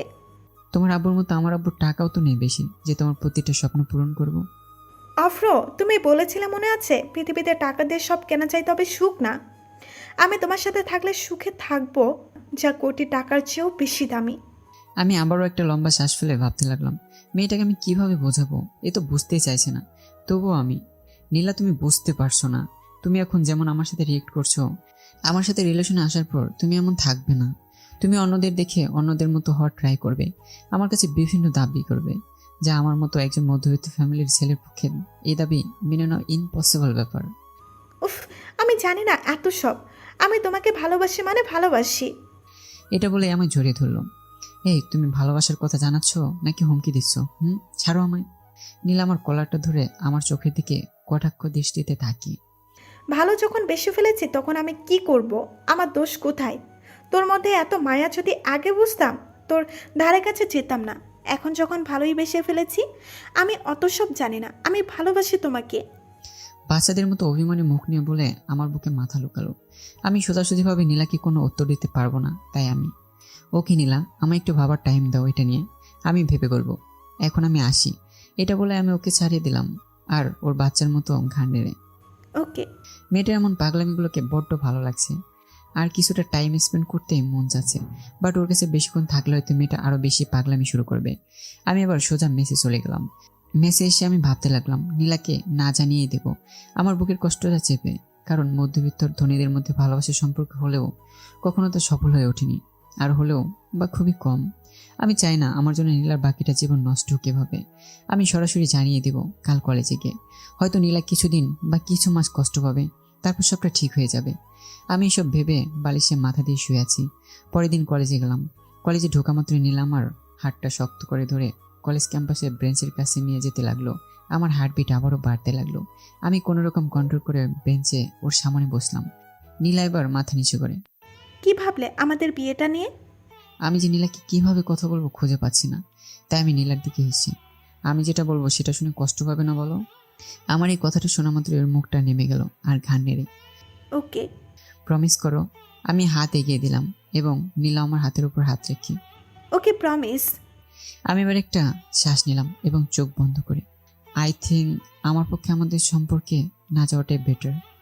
আমার বলার সময় আমার বুকটা ফেটে যাচ্ছিল এবং চোখের কোণে পানিও এসেছিল কিছুটা, তবে লুকিয়ে রেখেছি। নীলা কষ্ট চেপে ঘাড় নাড়ল। ওর চোখে আমি স্পষ্ট পানির ছাপ দেখতে পেলাম। আমি ওর চোখের পানি দেখে নিজেকে আর ধরে রাখতে পারলাম না, তাই আমি, হেই তুমি কান্না করছো কেন? এটা বলা মাত্রই নীলা ফুপিয়ে ফুপিয়ে কেঁদে উঠলো আর আমার দিকে তাকিয়ে। খুব ভালোবাসি তোমায় অফ্র, খুব। এটা বলে নীলা দৌড়ে চলে গেল। আমি আটকানোর চেষ্টা করলাম না, আর এতে আরো মায়া বেড়ে যাবে, তাই আমি নিজেকে জড় বস্তুর মতো বেঞ্চের উপর বসিয়ে রাখলাম। বুকের বাঁ দিকটা আস্তে আস্তে যন্ত্রণায় আছাড় কাছাড় খাচ্ছে। খুব কান্না পাচ্ছে, বাট কাঁদতে পারছি না। আমরা ছেলেরা তো আর মেয়ে না যে কাঁদতে পারবো। আমরা ছেলেরা আমাদের চোখে পানি দেখলে সমাজ বলবে নাকি আমরা পুরুষ নামের জাতিতে কলঙ্ক। পুরুষ মানুষের আবার কাঁদতে আছে নাকি? হ্যাঁ, আমাদের তো কষ্ট হয় না। থাক, এতে আর কথা বলে লাভ কি? হঠাৎ পিছন থেকে কে যেন আমার কাঁধে হাত রাখলো এবং আমার পাশে এসে বসেই। কিরে, কি খবর? আমি সাইডে তাকাতে দেখি রোমান। আমি সাথে সাথে চোখের পানি লুকিয়ে, আরে দোস্ত তুই এখানে? কেন বে, আসতে পারি না? আরে না, তুই অন্য কলেজে পড়িস, এখন তুই আমাদের কলেজে, তোর তাই। এমনি এলাম। আর তোর চোখে পানি কেন? আরে কি যাতা বলছিস, চোখে কিছু পড়ে গেছে হয়তো। ওয়েট, আমি রুমাল বের করে মুছে নিচ্ছি। এটা বলে আমি পকেট থেকে রুমাল বের করতে যাব, ঠিক তখনই আমার হাতটা ধরে। মাম্মা, আমি সবটা শুনলাম পিছন থেকে। আমি অনেকক্ষণে এসেছি। তোকে আর নীলাকে দেখে আমি লুকিয়েছিলাম। কেন তুই মেয়েটাকে কষ্ট দিলি? তোকে তো ভালোবাসে। এই এই এই তুই কিভাবে ছিলি মেয়েটাকে? আর এই মেয়েটার নাম নীলা? আমি খুব ভালো করে চিনি। ওই যে তোর আব্বুর অপারেশনের জন্য। রোমানের পুরো কথাটা আমার কানে আসার আগেই নীলা কোথা থেকে যেন এসে রোমানকে। এই রোমান, না। আমি রোমানের দিকে তাকি। কি না রোমান? রোমান এবার ভেবাচাকে খেয়ে আমার দিকে তাকি। কিছু না দোস্ত। নীলা আবারও আমার দিকে এগিয়ে এসে। আচ্ছা অফ্র, আমরা কি ভালো বন্ধু হতে পারি? আচ্ছা, সমস্যা নেই। নীলাকে এটাতেও যদি না বলতাম তাহলে আমি ওর কাছে একজন ঘৃণার পাত্র বা ভাবলা এক ছেলে হয়ে যেতাম, যা আমি চাই না। কিছুদিন পর আমার বার্থডে এলো। এখন আমি আর নীলা অনেকটা ক্লোজড। ও সবসময় বলে নাকি আমার জন্য একটা বড় সারপ্রাইজ আছে যে আমার বার্থডেতে দেবে। বাট আমার খুব ভয় করে মাঝে মাঝে যে নীলা ওর ভালোবাসার কথা বলবে না তো। মন তো চায় নীলাকে বুকের মাঝে রেখে খুব ভালোবাসতে, তবে যদি কখনো ওকে ছাড়তে হয় তখন আমি নিজেকে খুবই একজন অভাগী ছেলে ভাববো। কথায় আছে না, কাকে জাপটে ধরে সারা জীবন বাঁচার মতো সাহস না থাকলে তাকে কখনো ভালোবাসতে নেই। ভালোবাসে বললে তাকে ছুড়ে ফেলার কথা ভাবতে নেই। কেউ তোমার সাথে কাটানোর প্রতিটা মুহূর্ত ভেবে তার ঠোঁটে তোমার জন্য হাসি এবং অনেক ভালোবাসা নিয়েই প্রতিটা মুহূর্তে নতুন নতুন স্বপ্ন গড়ে তোলা, স্বপ্নগুলো ভেঙে ফেলার অধিকার আমার যে নেই। তার মন এবং অনুভূতিগুলোকে খুন করার আমার যে কোনো রকম অধিকারই নেই। অবশেষে সে আমার জন্য খুশি দিনটা চলে এলো। রাত 12টায় ফার্স্ট উইশ করলো নীলা এবং কিছুক্ষণ কথা বলে ফোনটা রেখে দিলাম। পরের দিন সকালে ঘুমাচ্ছি, তখন এমন টাইমে ফোন দিল নীলা। আমি ঘুম ঘুম চোখে। হ্যালো, কে? কুত্তা, এখনো তুই ঘুমাচ্ছিস? উঠ বলছি। আহা, এখন ফোন রাখো না, ঘুমাই এখন। ওই, তুই উঠবি কি না? জলদি দরজা খোল, তোর জন্য সারপ্রাইজ আছে। নীলা, আমার লাগবে না সারপ্রাইজ, ঘুমাতে দাও না। কুত্তা, কত ঘুমাবি? সারা রাত তো ঘুমালি নাকি? তুই না উঠলে কিন্তু আমি দরজা ভেঙে ফেলবো। নীলার এমন রাগ দেখে আমি ঘুম ঘুম চোখ নিয়ে দরজা খুলতেই নীলা চিৎকার করে। সারপ্রাইজ! আমি এবার সামনে তাকাতে যা দেখতে পেলাম সেটা অবিশ্বাস্যকর। আমি সামনের দিকে আর না তাকিয়ে থাকতে পারছি না। আমার বিশ্বাস হচ্ছে না, এটা স্বপ্ন তো নাকি সত্যি এটা। আমার চোখে ধাঁধা লেগে গেছে এখন। নীলা এবার আমার চোখের সামনে আঙ্গুল এনে তুড়ি মেরে হালকা হেসে। এই যে লাট সাহেব, কি দেখছেন ওইভাবে শুনি? আমি তো নীলার দিকে তাকিয়ে আছি, যেটা দেখে আমি পুরাই অবাক হয়ে গেছি। নীলা আজ প্রথম শাড়ি পরেছে, তাও আবার আমার পছন্দের রঙের শাড়িটা, মানে নীল রঙের শাড়ি। আহা, এ তো পরীকে আমার সামনে দেখছি। আমি কোনো কথা না বলে হা হয়েই রইলাম ওর দিকে তাকিয়ে। আবারও নীলা হাত দিয়ে আমার চোখের সামনে হাত ছানি দিয়ে। এই যে মিস্টার, আপনাকে বলছি, কথা কানে যায় না নাকি? আমি এবার বাস্তবে ফিরে এসেছি। হ্যাঁ হ্যাঁ, বলো। কি দেখছো ওভাবে? একটা পরীকে। ইস, যাতা। যাতা নয়, সত্যি বলছি। আজ তুমি এত সুন্দর লাগছে কেন? মনে হচ্ছে আকাশ থেকে চাঁদ নেমে এসেছে মাটিতে। সত্যি আমি ভাবতে পারিনি তুমি এভাবে শাড়ি পরে আমায় সারপ্রাইজ দেবে। নীলা এবার হালকা হেসে আমার দিকে চোখ তুলে। এই তো শুরু, যাও ফ্রেশ হয়ে আসো। আচ্ছা, তুমি ভিতরে আসো। হুম। আমি এবার ওয়াশরুমে গিয়ে ফ্রেশ হয়ে বাইরে বের হয়ে এলাম। এবার আমি হ্যাঙ্গার থেকে জামা আর প্যান্টটা নিয়ে আবার ওয়াশরুমে ঢুকবো, ঠিক তখনই ও আনা ব্যাগটা আমার হাতে ধরিয়ে দিই। আজ এগুলো পরবা? আমি নীলার দিকে তাকিয়ে, মানে কি আছে এতে? তোমার জন্য শার্ট আর প্যান্ট। আমার তো আছেই, এই যে আমার হাতে দেখছো না। না, আমি দেখতে পাচ্ছি না। আমি যেগুলো দিছি সেগুলো পরে আসো। পাগল নাকি? আমার তো আছে আর আমি নিতে পারবো না। নীলা এবার আমার হাতের শার্ট আর প্যান্টটা টেনে হিঁচড়ে নিয়ে আমার হাতে ব্যাগটা ধরিয়ে দিল আর কটাক্ষ চোখে। যাও বলছি। আমি রাগ দেখে পড়ে বিস্মিত হচ্ছি। সকাল সকাল কে রাগ দেখায় ভাই এত? ওহ, এত রাগ না দেখালে হয় কি? আজ না আমার বার্থডে, পেতনি একটা। নীলা এবার হো হো করে হেসে উঠলো আর আমার মাথায় চুলগুলো হাত দিয়ে। ওলে বাবালে, তাই নাকি? আচ্ছা যাও, আর রাগ দেখাবো না। ওকে। আমি এবার ড্রেস চেঞ্জ করে বাইরে এলাম আর নীলা আমার দিকে তাকিয়ে। উফ, পুরো ঝাক্কাস লাগছে, একদম হিরো। আমি হালকা হেসে হেসে শার্টের হাতা গোটাতে গোটাতে, আচ্ছা তাহলে একটু অভিনয় করি। আচ্ছা করো তাহলে। আমি এবার আঙ্গুল তুলে গম্ভীর মুটে, বসন্তী নাচ নাচ নাচ। আমার ইমপ্রেশন দেখে নীলা হাসিতে লুটোপুটি খাচ্ছে আর হেসে হেসে। এটা তো ফিল্মের ডায়লগ। ও হ্যাঁ, তাই তো। ওয়েট, হিরোর ডায়লগ বলি তাহলে। অঞ্জলি অঞ্জলি, তুম সির্ফ মেরে হো और किसी की नहीं। নীলা আরো হেসে। ও মা গো, আমি তো ইমপ্রেস। আমি এবার কপালের কাছে হাত দিয়েছি। ইরশাদ ইরশাদ। নীলা এবার আমার হাতটা ধরে। তোমার পাগলামি করা শেষ? না, এখনো চুল ঠিক বাকি আছে। নীলা এবার চিরুনিটা নিয়ে এসে আমার চুলগুলি ঠিক করছে। মেয়েটার মাথাটা আমার বুকের কাছে এসে স্পর্শ করছে। আহা, সে এক আলাদা অনুভূতি, যা কখনো নীলার কাছ থেকে প্রকাশ করতে পারবো না। অপ্রকাশিত ভালোবাসাগুলোর হয়তো আজ নানান রকমের নামে পরিচিত, যেমন একতরফা ভালোবাসা। আমার চুলগুলি ঠিক করে। চলো। কোথায়? বাহিরে। কেন? সারপ্রাইজ আছে। ও মা, এত বড় তো সারপ্রাইজ পেলাম, আবার কি সারপ্রাইজ আছে? সেটা বাহিরে গেলেই দেখতে পাবে। ওকে চলো। এটা বলে আমি দরজা বাইরে বের হলাম এবং নীলা আঙ্গুল তুললো সামনের দিকে। আমি এবার সামনে তাকাতেই আমার খুশিতে বুকটা ভরে উঠলো। আরে, নতুন একটা KTM RC বাইক, আমার ড্রিম বাইক। আমি এবার নীলার দিকে তাকিয়ে খুশির ঝলকে, আমার জন্য? জি, তোমার জন্য। আমি এবার পাগলের মতো বাইকের কাছে ছুটে গেলাম এবং সারা গায়ে হাত ভোলাতে লাগলাম। নীলা আমার পাশে এসে আমার কাঁধে হাত দিয়ে। আফরো, এটা না, এই সাইডেরটা। আমি এবার সাইডে তাকাতেই দেখি একটা সাইকেল। আমি অবাক হয়ে নীলার দিকে তাকালাম আর হালকা এসে, আর ইউ কিডিং মি? নীলা এবার ঘাম ছেড়ে। না, এটা তোমার জন্য গিফট। আমার মনটা খারাপ হয়ে গেল শুনে। আমি ভেবেছিলাম আমার জন্য হয়তো এই বাইকটা, তারপর আমার বিশ্বাস হচ্ছিল না। আমি আবারও, ধ্যাত, তুমি মিথ্যা বলছো। আরে না আফরো, মিথ্যে কেন বলবো? এই সাইকেলটাই তোমার জন্য। এবার দেখি একটা ছেলে এসে KTM বাইকটাতে চেপে বাইকটা নিয়ে চলে গেল। আমি নীলার দিকে তাকালাম একটা দীর্ঘ শ্বাস ফেলে। মনটা খারাপ হলেও আমি নীলাকে বুঝতে দিলাম না। আমি এবার ঘাড় নেড়ে সাইকেলটার হ্যান্ডেলে হাত দিই। ওয়াও, বিউটিফুল, খুব ভালো। নীলা আমার দিকে এক দৃষ্টিতে তাকিয়ে। আফরো, তুমি সত্যিই খুশি তো আমার এই গিফটটাতে? আমি স্মাইল দিয়ে আবারও ঘাড় নেড়ে। আরে অবশ্যই, আমি অনেক খুশি। থ্যাঙ্কস তোমাকে। আজ থেকে হয়তো আমার আর হেঁটে হেঁটে কলেজে টিউশনি করতে যেতে হবে না। নীলা আবারও মুচকে এসে। তাই চলো না সাইকেলে করে ঘুরে আসি কোথাও আজ দুইজনে।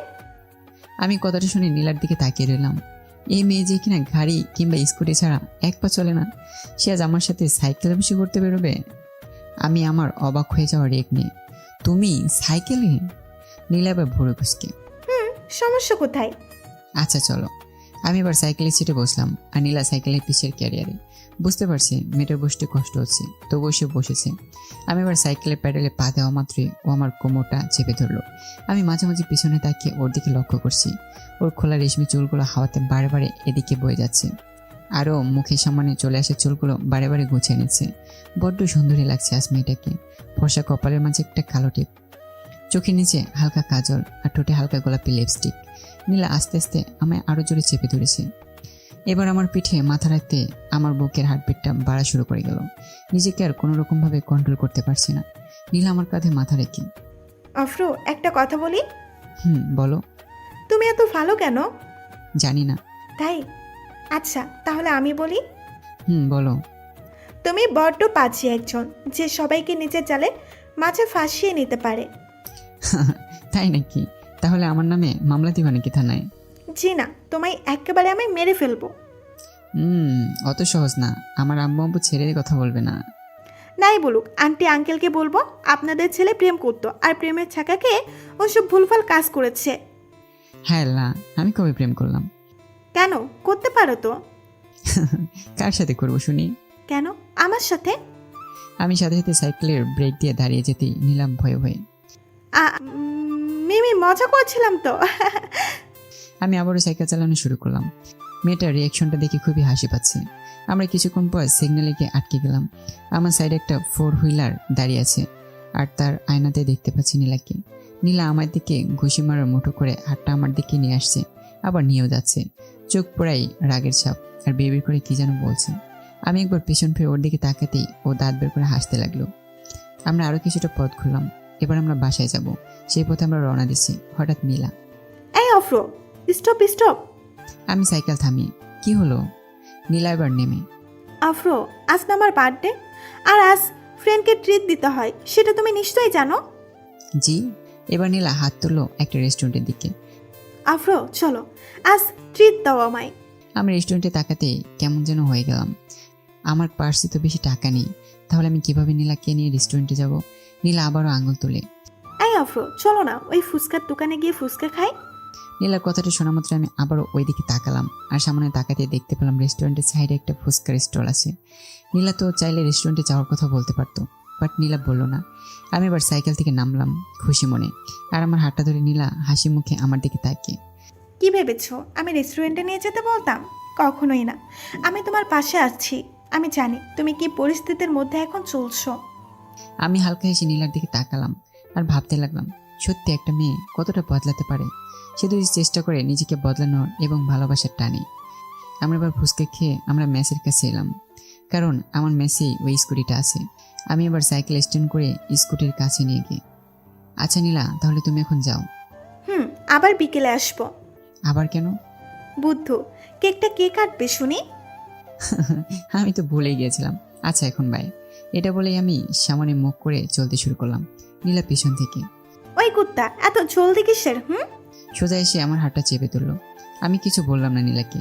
নীলা এবার হড়হড় করে আমায় টেনে নিয়ে গেলো সেই জায়গাতে যেখানে সকালে কেটিএম বাইকটা দাঁড়িয়েছিল, আর এখন অবশ্য দাঁড়িয়ে আছে। বাইকটার কাছে নিয়ে গেল আর হাত গুটিয়ে। চেপে বসো। অন্যের বাইকে আমি কেন চাপবো? মার খানোর প্ল্যান আছে নাকি তোমার? উফ, চাপবা তো নাকি? আমি নীলার রাগ ঠান্ডার জন্য আচ্ছা এটা বলে আমি সিটে বসলাম বাইকটাতে দেখি বাইকের চাবি লাগানো আছে। নীলা এবার চারদিকটায় চোখ দিয়ে। চাবিটা তোলো। আমি এবার চাবিটা তুললাম এবং একটা কাগজ আটকানো সেই চাবির রিংটার মধ্যে। আমি স্কুটির কাছে যখন যাব তখন এই কাগজটা খুলবা, ওকে? তার আগে কিন্তু নয়। আমি কিছু না বুঝতে পেরে ঘাড় নেড়ে ওকে। নীলা ওর কথা মতো স্কুটির কাছে গেল এবং স্কুটি স্টার্ট দিয়ে হাত নেড়ে ইশারা করলো কাগজটা খুলতে। আমি ওর কথা মতো কাগজটা খুলে চোখের সামনে আনতেই দেখলাম লেখা আছে, কুত্তা, এটা তোমার জন্য, শুধু তোমার জন্য। তোমার স্বপ্ন মানে আমারও স্বপ্ন। তোমার স্বপ্ন পূরণ করাটাও আমারও দায়িত্ব। আমি চেয়েছি তোমার হাসি মুখ দেখতে সব সময়। আমি জানি তোমার রানী কুইন, যাকে তুমি সব থেকে বেশি ভালোবাসো, বুদ্ধ। তোমার হাসি মুখের জন্য আমি সারা দুনিয়ার সাথেও লড়তে রাজি আছি। কি মিস্টার পিচ্চি পণ্ডিত, কেমন সারপ্রাইজ দিলাম! আর হ্যাঁ, সাইকেলটা কিন্তু ফেরত নিয়ে যাব। ওটা আমার পাশের বাসার এক ভাইয়ের, নয়তো আমায় মেরে চুল ছিঁড়ে ফেলবে। প্লিজ ফিরিয়ে দিও না আমার দেওয়া এই গিফট। অনেক আশা নিয়ে তোমায় দিয়েছি, নিরাশা করো না প্লিজ। আফরো, আমি শুধু তোমার মনকে একবার টাচ করতে চাই। আমি তোমার হার্টবিটের প্রতিটা দুঃখ দুঃখ শব্দটা তোমার বুকে মাথা রেখে ফিল করতে চাই। আর কিছু বলবো না তোমায়। আমায় তো শুধু ধমকাও তুমি। যাও, তোমার সাথে কোনো কথা নাই এখন। ও হ্যালো, টেম্পোরারি আরে শুরু, বুঝেছ? আবার বিকেলে বুড়ো আঙুল দেখিয়ে ভাব করে নেব। পিচ্ছিটা, সরি, তোমার পাঠক ভাইরা আবার রাগ করতে পারে। পিচ্ছি পণ্ডিতটা। আমার ঠোঁটের কোণায় আনন্দের হাসির জ্বর এলো। আমি নীলার দিকে হাসি মুখে তাকাতেই ওদিকে স্কুটি নিয়ে বের হয়ে গেল। আমি যে থ্যাঙ্কস জানাবো সেটা পর্যন্ত সময় দিল না। নীলাকে কিছু বলার আগেও বেরিয়ে গেল। আমি বাইক থেকে নেমে গেলাম, এই জন্য যে নীলাকে নিয়ে প্রথম এই বাইকে ড্রাইভ করব। আমি এবার মেসে ঢুকে গেলাম, কারণ বাইরে অনেক রোদ আর তেমন গরমও। আমি বিছানায় এখনো শুয়ে আছি আর চিঠিটাকে বারবার পড়ছি আর মনে মনে নিজে হাসছি। মেয়েটা এভাবে ঘুরে ফিরে আমায় অনেকটা সারপ্রাইজ দেবে আমি ভাবতেই পারিনি। আমার সামনে থেকে হয়তো বাইকটা আমায় দেখাতে পারতো না, কারণ আমি সরাসরি না করেই দিতাম বাইকটা নিতে, তাই হয়তো এমন করেছে। পাগল মেয়ে একটা। আমি নিজে আনমনে হেসে চলেছি তখন থেকেই। মেয়েটা আমাকে ভালোবাসে আর আমি তো ওকে অনেকটাই ভালোবাসি, জাস্ট আমার ফ্যামিলির জন্য বলতে পারিনি। যাই হোক, আজ ওকে বলেই দেব। একটা মেয়ে যখন আমার জন্য এতটা করতে পারে, ঠিক আমার পাশে সারাক্ষণ ছায়ার মতো থাকবে এ আমার অটল বিশ্বাস। আমার ফোনটা বালিশের সাইড থেকে কেঁপে উঠলো। আমি ফোনের স্ক্রিনের দিকে তাকিয়ে দেখলাম নীলা কল দিয়েছে। আমি কল রিসিভ করতেই নীলা, কেমন লাগলো আমার সারপ্রাইজ? খুব ভালো, যা আমি স্বপ্নেও ভাবতে পারিনি। তাই তাই এখন তো বাস্তব। তা ড্রাইভ করে দেখেছো বাইকটা?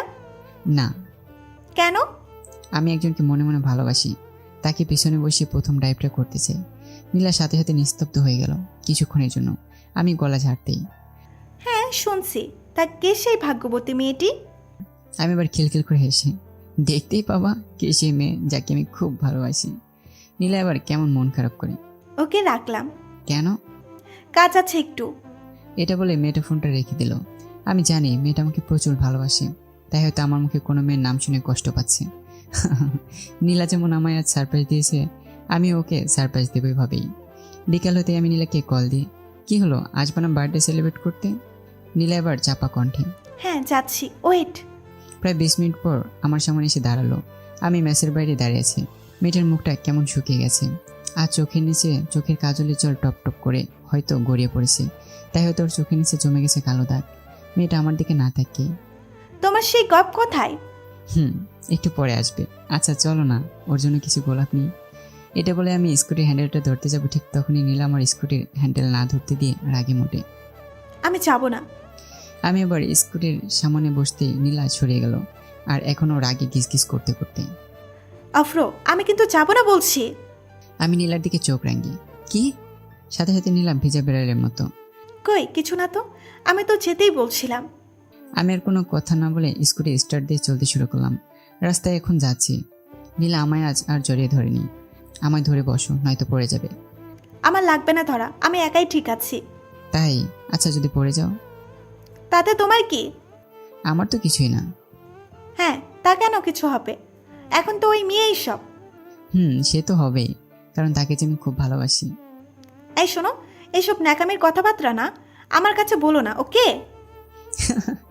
নীলা তো পুরাই আগুন হয়ে যাচ্ছে আমি আরো রাগানোর জন্য। ও মা, এত রাগছো কেন? এবার তো দেখি ফায়ার ব্রিগেড ডাকা লাগবে। ভালো লাগছে না। চলো তাহলে, তোমার প্রিয় মোমো খাই। না, আমি তোমার সাথে আর কোনো জিনিস খেতে পারবো না। কেন? কারণ আমি অন্যের বিএফের সাথে কিছু খেতে নারাজ। ও মা, আমি তোমার ফ্রেন্ড না। না, আমি তোমায় অলওয়েজ বয়ফ্রেন্ড ভেবে আসছি। আমি কথা শুনে নিজের মনে মনে হেসে ওঠে একটু গম্ভীর হয়ে। বয়ফ্রেন্ড মানে? না না না, মানে বয়ফ্রেন্ড মানে ছেলে বন্ধু। ও আচ্ছা, আমি ভেবেছিলাম লাভার। নীলা কিছু না বলে চুপচাপ বসে রইল। মেয়েটাকে বড্ড বেশি কষ্ট দিচ্ছি মনে হচ্ছে। আমি এবার কিছু বলার আগে নীলা, আচ্ছা অফ্র, তুমি কি চিঠিটা পড়োনি? পরিচিত। তা দেখে তুমি কিছু বোঝো নি? এতে বোঝার কি আছে? সারপ্রাইজ দিয়েছো, জাস্ট এটাই বুঝেছি। ওকে। আমরা এবার রাস্তা দাঁড়িয়ে থাকা ফুলের দোকানে দাঁড়ালাম। আর আমি ফুলের দোকানের সামনে গিয়ে একগুচ্ছ গোলাপ নিয়ে আবারও স্কুটিতে চেপে মিশে এলাম। মেয়েটা আমার সাথে কোনো রকম কথা বলছে না, হয়তো আমার উপর খুবই অভিমান করে আছে। মেয়েটাকে এখনই আমার মনের কথা জানাতে ইচ্ছে করছে, বাট এখন জানাবো না। অভ্র, মনকে বোঝা, জাস্ট আর কিছুক্ষণ ওয়েট কর। নীলা আবার স্কুটি থেকে নেমে কান্নার আড়ার করে। চলো কেক কাটি। নীলা যেভাবে বলল তাতে আমি সাব বুঝলাম ও নিজেকে আর সামলাতে পারছে না। তাই আমি ওকে। এবার ম্যাচে ঢুকতে সকালে না নীলার কেকটা বের করে বইয়ের টেবিলে রাখলাম। নীলা বিছানায় আনমনে বসে আছে, ছলছল দুটি চোখে আমার দিকে তাকিয়ে। আফ্রো, তুমি মজা করে বলেছিলে তাই না যে তোমার জিএফ আছে? না, আমি সত্যি বলেছি। কই তাহলে তোমার সে জিএফ? আরে সে পরে আসবে, যখন হোক। এখন আসো তো, কেক কাটি। নীলা না উঠেই জড়ো হয়ে। না, আগে তোমার জিএফ আসুক। আরে ও এখন আসবে না, আমরা অন্য জায়গাতে সেলিব্রেট করব। এটা শুনে নীলা পুরাই পাগলের মতো হয়ে গেল, চোখের পানি লুকিয়ে মুছে। তাই তাহলে চলো কেক কাটো। এটা বলে একটা শ্বাস নিয়ে উঠে আমার দিকে এলো। নীলা আমার দিকে না তাকিয়ে মোমবাতিগুলো একের পর এক জ্বালাচ্ছে। মোমবাতি জ্বালানো শেষ হওয়ার পর আমি নীলাকে আমার দিকে তাকাতে বললাম, আর নীলা আমার চোখের দিকে তাকাতে আমি হালকা এসে, আমি আজ তোমায় কিছু সারপ্রাইজ দিতে চাই। নীলা ঠোঁটের ওপর ঠোঁট চেপে চোখের কোণে বিন্দু বিন্দু জল এনে। যা সারপ্রাইজ দিয়েছো সেটাই অনেক। আবার নতুন কি সারপ্রাইজ আছে? আছে, যেটা তোমার অনেক বেশি আশ্চর্য করবে। না, আর আশ্চর্য করতে পারবে না আমায়। তা কি সারপ্রাইজ শুনি? চোখ বন্ধ করো। নীলা আমার কথা মতো চোখ বন্ধ করলো। আমি এবার গোলাপ ফুলগুলো আমার ডান ধরে মাটিতে হাঁটু গেড়ে বসে পড়লাম এবং বাম হাতটা আমার কপালে রাখতেই আমার মনে কেমন আলাদা একটা ভয় কাজ করতে লাগলো। এখন খুব ভয় করছে ওকে আমার মনের কথাটা জানাতে। বুকের বাঁ পাশটা ধকধক করে চলেছে। টানা 5 মিনিট এমন অবস্থায় থাকার পর নীলা, কি হলো? আমি কিন্তু চোখ খুলছি। আমি এক মুহূর্ত দেরি না করে নিজেকে শক্ত করে, আমি তোমাকে ভালোবাসি, এটা বলে আমি চোখ বন্ধ করে ফেললাম। আর আমার ডান হাতের ফুলগুলো ওর দিকে এগিয়ে ধরে রাখলাম। নীলা এবার আমার কপাল থেকে হাতটা ছড়িয়ে নিল এবং তাতে আমি আরো বেশি ভয় পেয়ে গেলাম। নীলা এবার আমার জামার কলারটা ধরে। এই, তুই কি ভাবিস নিজেকে? কি শোনা? সরি। নীলা আবারও রেগে। কুত্তা হারামি, তুই যদি আমাকে ভালোই বাসিস তাহলে এতক্ষণ যে মেয়েটার কথা বলছিলি কে সে? আমি মাথা নিচু করি। তুমি। নীলা এবার হালকা মুচকি এসে ভাব দেখিয়ে মুখ বাঁকালো আর আমায় গা ঠেসে। তাই বলো, তুমি পটাবে মেয়ে? আমি আর কিছু না বলে চুপচাপ মাথা নিচু করে দাঁড়িয়ে রইলাম। নীলা এবার আমার ঘাড় নেড়ে। ওই, প্রপোজটা কি তোর দাদা করবে? আমি নীলার দিকে তাকিয়ে, আবার করতে হবে? নীলা কোমরে হাত দিয়ে। জি। আমি দাঁড়িয়ে ফুলের তোলা এগিয়ে আই লাভ ইউ এটা বলে লজ্জায় মুখ ফিরে নিলাম। নীলা এতে রেগে আমার জামা ধরে ওর সামনে নিয়ে এলো এবং রেগে, ভালো করে কর। আমি এবার হালকা মুখে হাসি নিয়ে আই লাভ ইউ। নীলা আবার কপাল চাপড়ে। হাই আল্লাহ, কে আমায় প্রপোজ করছে? দাও দাও, ফুলগুলো দাও। এটা বলে আমার থেকে ফুলগুলো নিল। আমি এবার ভয় পাই, আমায় বলবো না? নীলা ভাব দেখিয়ে। যাও না তোমার সেই জিএফ এর কাছে, যাকে তুমি এত ভালোবাসো, সেই বলবে যাও। আমি নীলার কথা মতো আচ্ছা এটা বলেই মজা করে 2-1 পা এগিয়ে যেতে নীলা আমার সামনে দৌড়ে এলো। এই, তোর সাহস তো কম নয়। কই যাস তুই? তুমি তো বললে যাকে আমি ভালোবাসি তার কাছে যেতে। তুই তো আমায় ভালোবাসিস তাই না? তাই তো বিছানার কাছে মোবাইলে তোমার ফটো সামনে রেখে রিপ্লাই দিতে বলবো মেয়েটাকে। নীলা এবার হেসে হেসে আমার দুটো গাল টেনে আমার বুকে মাথা রাখলো, বুকে একটি কিস করলো আর আমার দিকে। আমিও ভালোবাসি তোমাকে অনেক, বুদ্ধ একটা। এটা বলে মেয়েটা আমার মুখে মাথা ঘষতে লাগলো। এবার আমাদের চলতে থাকলো খুনসুটির প্রেম। প্রায় 4টা বছর হয়ে গেল। আমার এখন বেসিক কমপ্লিট, গ্র্যাজুয়েশনও কমপ্লিট করে বাসে বসে আছি বেকার শব্দ একটা উপাধি নিয়ে। শুরু হয়ে গেল এবার আমার আর নীলার মধ্যে ঝগড়া। কারণ একটাই, আমাকে কিছু একটু করতে হবে। ওর বাসা থেকে বের জন্য বড্ড চাপ দিচ্ছে। একদিন রাতে ফোন দিয়ে কান্না স্বরে এমন কিছু বলল যে আমার বুকের ভিতরে কলিজা বাইরে চলে আসতে এবার বাধ্য হবে। মাথাটা ঝিমঝিম করা শুরু করলো, দু চোখ নোনা জলে সমুদ্রে হয়ে উঠলো ক্ষণিক সেকেন্ডের মধ্যেই। আফরো, আমি আর পারছি না, আমাকে বিয়ে করো, নয়তো আমি সুইসাইড করতে বাধ্য হব। আর কত ফ্যামিলিকে বোঝাবো? দেখ, আমার আর ভালো লাগছে না কিছু। আর মনে হচ্ছে মারা গেলে আমি সবটা শান্তি পেয়ে যাব। এই কথাগুলো আমার বুকে তীরের ফালের মতো এসে এই বুকে গেঁথে গেছে। নীলার মুখে কখনো আমি অমন কথা শুনিনি, আর এভাবে তো একদমই না। আমি দু চোখ মুছে, নীলা কি যাতা বকছ? আর আমি কি জবে ট্রাই করছি না? বিভিন্ন কোম্পানিতে তো ইন্টারভিউ দিয়ে আসছি, বাট জব পাচ্ছি না তো। নীলা এবার ফুপিয়ে ফুপিয়ে, অফ্র, তুমি আমাদের কোম্পানিতে জয়েন হয়ে যাও, কোনো ইন্টারভিউ লাগবে না, আমি প্রমোট করব তোমায়। পাগল নাকি? আমি আমার নিজের যোগ্যতায় জব করব, কারো প্রমোটে না। ও আচ্ছা, তাহলে আমায় ভুলে যাও। প্রথমবার নীলার মুখে এই কথাটা শুনলাম, আমার বুকটা সাথে সাথে কেঁদে উঠলো। আমি কাঁপা কাঁপা গলায়, কি কি কি কি বললা? আমায় ভুলে যাও। নীলা কেন এমন পাগলামি করছো? আমার কিছুদিন টাইম দাও, ঠিক আমি একটা জব খুঁজে নেব। নীলা আবারও কান্না করতে করতে, অফ্র, আমি আর পারছি না আব্বু আম্মুকে বুঝাতে, আর না পারছি তাদের সামনে তোমার কথা বলতে। এদিকে আমার জন্য বিভিন্ন জায়গা থেকে বিয়ের প্রস্তাব বাসায় আসছে, আমি কত সামলাবো বলো? আমি হাঁপিয়ে গেছি অফ্র, আমি আর পারছি না। এটা বলেই খুব কান্না করতে থাকলো। হ্যাঁ ভাই, মধ্যবিত্ত ফ্যামিলির ছেলে মেয়েগুলোর ভালোবাসাটি কেমনটাই হয়। একটা মধ্যবিত্ত ছেলে তার ভালোবাসার মানুষটাকে পেতে তাকে অনেক কষ্ট করে একটা ভালো টাকা উপার্জনের জব খুঁজতে হয়, যাতে মেয়ের বাবা তাকে বোঝাতে পারে, সে তাকে অনেক খুশি রাখতে পারবে। আমি নীলার কান্নাতে নিজেকে আরও শক্ত করে তুললাম, কারণ এই সময় ভেঙে পড়লে নীলাও নিজেকে আর সামলাতে পারবে না। নীলা, কি? সব ঠিক হয়ে যাবে। নীলা আবারও কান্না করতে করতে, আর কবে, আর কবে হবে? প্লিজ একটা জব খোঁজো নিজের জন্য। আচ্ছা। নীলা ফোনটা কেটে দিল। কি জানি রাগে কাটলো নাকি কষ্টে কাটলো। ফোনটা বালিশের পাশে নামিয়ে বালিশে মুখ গুজে ফুপে ফুপে কান্না করতে লাগলাম। আমি কি তাহলে নীলাকে পাবো না আপন করে? এই পৃথিবীতে সবটা কেনা সম্ভব টাকায়, কারো ভালোবাসার মানুষটা কেউ। কি করব কিছুই বুঝে উঠতে পারছি না। চোখ দিয়ে শুধুমাত্র কান্নায় বয়ে চলেছে, আর কিছুই না। কয়েকদিন আরও বেশ কিছু ইন্টারভিউ দিলাম, বাট তাতেও কোনো ফল পেলাম না। অবশেষে নিজেকে শক্ত করলাম এবং নিজের বুকের বাঁদিকে হাত রেখে কান্না করতে করতে নীলাকে ফোন দিলাম। হ্যালো। এই তুমি কান্না করছো কেন? কই আমি কান্না করছি? আমি স্পষ্ট বুঝতে পারছি তুমি কান্না করছো। আমি আর নীলার সামনে কান্না লুকাতে না পেরে, হ্যাঁ আমি কান্না করছি। আমি আর তোমায় ধরে রাখতে পারবো না, আমি ক্লান্ত। কি যাতা বলছো তুমি অফ্র? তুমি ঠিক আছো তো? হ্যাঁ, এটা বলে আমি ফোন রেখে দিলাম। এরপর থেকে নীলার কোনো কল মেসেজ কোনো রকম কোনো রিপ্লাই আমি দিইনি প্রায় 1 সপ্তাহ। এখন আমি আর বাইরের দিকেও তেমন বের হই না। রুমের 4 দেয়ালের মধ্যে জীবন্ত লাশ হয়ে বন্দি থাকি। খুব কাঁদি মাঝে মাঝে, কান্না করলে যে শান্তি আসে এই মনে প্রচুর। আমি এখন রুমের একটা কোণে চুপচাপ বসে আছি পাগলের মতো। নীলা এখনও কল দিচ্ছে, বারে বারে মেসেজ দিচ্ছে, বাট কোনো রকম রিপ্লাই পাচ্ছে না। নীলার একটা টুম করে মেসেজ এলো। মেসেজটা আমি স্ক্রিনের দিকে তাকিয়ে দেখলাম লেখা আছে, প্লিজ অব্র, কলটা রিসিভ করো না। কি হয়েছে তোমার? আমি কিন্তু কোনো একটা কিছু করে বসবো, প্লিজ অব্র, কলটা রিসিভ করো, রিসিভ করো। আমার মধ্যে বড় ব্যাকুল তোমার জন্য, তোমার ভয়েস শোনার জন্য। নীলার মেসেজটা পড়ে আমার মায়া লাগলো। যতই হোক ভালোবাসি তো, তাই আবারও ফোন এলো এবং আমি রিসিভ করতে ওপার থেকে। ওই কি হয়েছে তোমার? কেন আমার সাথে এরকম ব্যবহার করছো? কি দোষ করেছি আমি? তুমি কোনো দোষ করোনি নীলা। নীলা, আমায় তুমি ভুলে যাও, আমি তোমায় কোনোদিনই বিয়ে করতে পারবো না, আর সেই স্বপ্ন সার্থক হবে না। তুমি মজা করছো তাই না? জি না, আমি সিরিয়াস। তুমি বিয়ে করে নাও, তোমার আব্বুর পছন্দের ছেলের সাথে বিয়ে করে নাও। পাগল নাকি তুমি? আমি তোমায় ভালোবাসি, আই লাভ ইউ অফ্র। প্লিজ নীলা, আমার কোনো রকম জব নেই, কেন আমার পিছনে পড়ে আছো? ও আচ্ছা, ইগনোর করার কারণ তাহলে এইটাই যে তোমার কোনো জব নেই? আমি এবার লম্বা একটা শ্বাস নিয়ে নীলাকে সত্যিটা জানালাম।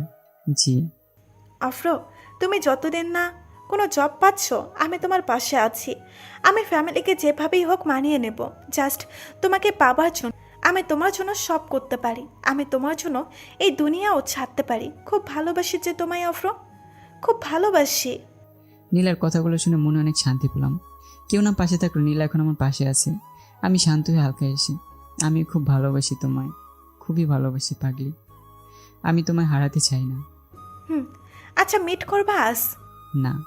কেন? আসো না, বড্ড তোমায় দেখতে ইচ্ছে করছে। বাইকে তেল নেই। তো তেল ভরো। আমি এবার কাচুমাচু হয়ে, বাইকে তেল ভরার টাকা নেই, বাসা থেকে আর টাকা দেয় না। আচ্ছা। এটা বলেই ফোন রেখে দিল নীলা। নীলাকে এসব কথা বলতে আর লজ্জা লাগে না, কারণ ওকে আমি সবটাই এখন শেয়ার করি। আমি এবার রুম থেকে বের হলাম এবং বাইরে বের হতে আব্বু চিৎকার করে, কই যাস? এই যে আব্বু, একটু বাইরে যাচ্ছি। বাইরে টাইরে না ঘুরে একটা কাজ দেখ ভালো। কতদিন আমি আর বসে বসে খাওয়াবো? বেকার হয়ে ঘুরতে লজ্জা করতেছে না, তাই না? আমি আব্বুর কথায় কোনোরকম রিপ্লাই না দিয়ে চুপচাপ মনে কষ্ট পেয়ে মাথা নিচু করে বাসা থেকে বেরিয়ে এলাম এবং চোখ দুটো একবার বন্ধ করতে টপটপ করে মাটিতে চোখের পানি পড়তে লাগলো। শালা এখন নিজেরই হাসি পাচ্ছে। আমি এখন পরিবারের কাছেও বোঝা। তারা যদি এভাবে বলে তাহলে প্রতিবেশীরা তো বলবেই। আমি শীতলের দোকানের দিকে এগিয়ে যাচ্ছি। ধারের খাতায় টাকাও দিন দিন বেশ বেড়েছে। বেকার তো শোধ দিতে পারিনি ঠিক মতো, তবুও এদিক ওদিক কাজবাজ করে হাত খরচটা কোনো মতে চলে যায়। মধ্যবিত্ত পরিবারের বেকার ছেলেগুলোর মনে কষ্ট কে বোঝে না। তারা বাইরে হাসি খুশি থাকলেও ভেতরে ভেতরে তারা একটা চার দেয়ালে বন্দি কোনো কারাগারের কয়েদি। আমি শীতলের দোকানে গিয়ে মাথা নিচু করে মাচায় বসে রইলাম আর মাঝে মাঝে মাথা তুলে রাস্তার দিকে তাকাচ্ছি। আর তেমন সময়ে আমার মোবাইলে রোমানের কল এলো। আমি ফোন রিসিভ করে, হ্যাঁ বল। কিরে শালা, কেমন আছিস? এই ভাই কোনো রকমে কেটে যাচ্ছে, তুই কেমন আছিস? একদম বৃন্দাস। কোনো জব টপ করছিস? আরে কোনো জায়গাতেই পাচ্ছি না। ও আচ্ছা, ট্রাই কর, পেয়ে যাবি। তো নীলার কি খবর? ভালো। বলি তাহলে তো কোনো চিন্তাই নেই, নীলা তো আছেই তোকে বসে বসে খাওয়ার জন্য। ধ্যাত বেটা, ও কেন আমায় খাওয়াবে? শহরের বড় বিজনেসম্যানের মেয়ে তো, তাই। তাতে আমার কি? শালা আমার কি মানে? তুই তো একমাত্র জামাই সেই বিজনেসম্যানের। বাদরের গলায় মুক্তোর মালা। ওই অব্র, নীলাকে কখনো একা ছাড়িস না। আর হ্যাঁ, তোকে একটা কথা বলার ছিল, যা তোকে অনেক আগেই জানিয়ে দেওয়া উচিত ছিল। কি কথা? প্রমিস কর নীলাকে জানাবি না। ওকে প্রমিস, বল কি কথা। মনে আছে 4 বছর আগে তোর আব্বু যখন অ্যাক্সিডেন্ট হয়, তখন তুই 10 লাখ টাকার একটা কন্টেন্ট জিতেছিলি। তো কি হয়েছে? ওটা কোনো কন্টেন্ট ছিল না, ওই টাকাটা নীলাই তোর অ্যাকাউন্টে দিয়েছিল। আমি শুনে অবাক হয়ে গেলাম। ও আচ্ছা। আর কিছুক্ষণ রোমানের সাথে কথা বলে আমি ফোন রেখে দিলাম। নিজেকে খুব লাকি মনে হচ্ছে আজ, নীলার মধ্যে একটা ভালোবাসার মানুষ পেয়ে। আমায় না জানে কতগুলো টাকা একসাথে আমায় দিয়েছিল। তখন আমি ওকে এতটা ঘৃণা করতাম। তারপরে আমার শখের বাইক আরও বিভিন্ন আমার শখ পূরণ করেছে। আমি এখনই শীতলের দোকানে বসে আছি প্রায় 1.5 ঘন্টার কাছাকাছি। বাসায় গেলেই তো সে এক কথাই শুনতে হবে, তার থেকে এখানেই বসে থাকাটাই বেটার। হঠাৎ আমাদের এখানে পিয়ন মাস্টার শীতলের দোকানে এসে দাঁড়ালো আর আমার দিকে একটা লেটার দিয়ে বললো এই লেটারটা আমার জন্য এসেছে। আমি এবার লেটারটা খুললাম আর যেটা দেখলাম আমার চোখে পুরাই ধাঁধা লেগে গেল। আমার জব কনফার্ম, তাও আবার গভর্নমেন্ট।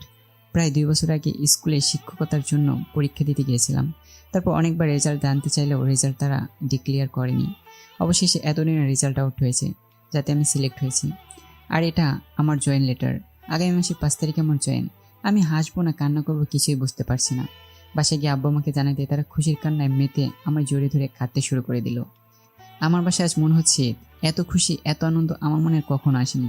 মনে হচ্ছে আমার শরীরে আবারও প্রাণ এলো। আমি এবার রুমে গিয়ে ফোনটা হাতে নিয়ে নীলাকে কল দিলাম এবং হাসতে হাসতে, কি ব্যাপার খুকি? নীলা আমার কথা শুনে অবাক হয়ে, হাই, পাগল টাগল হলে নাকি?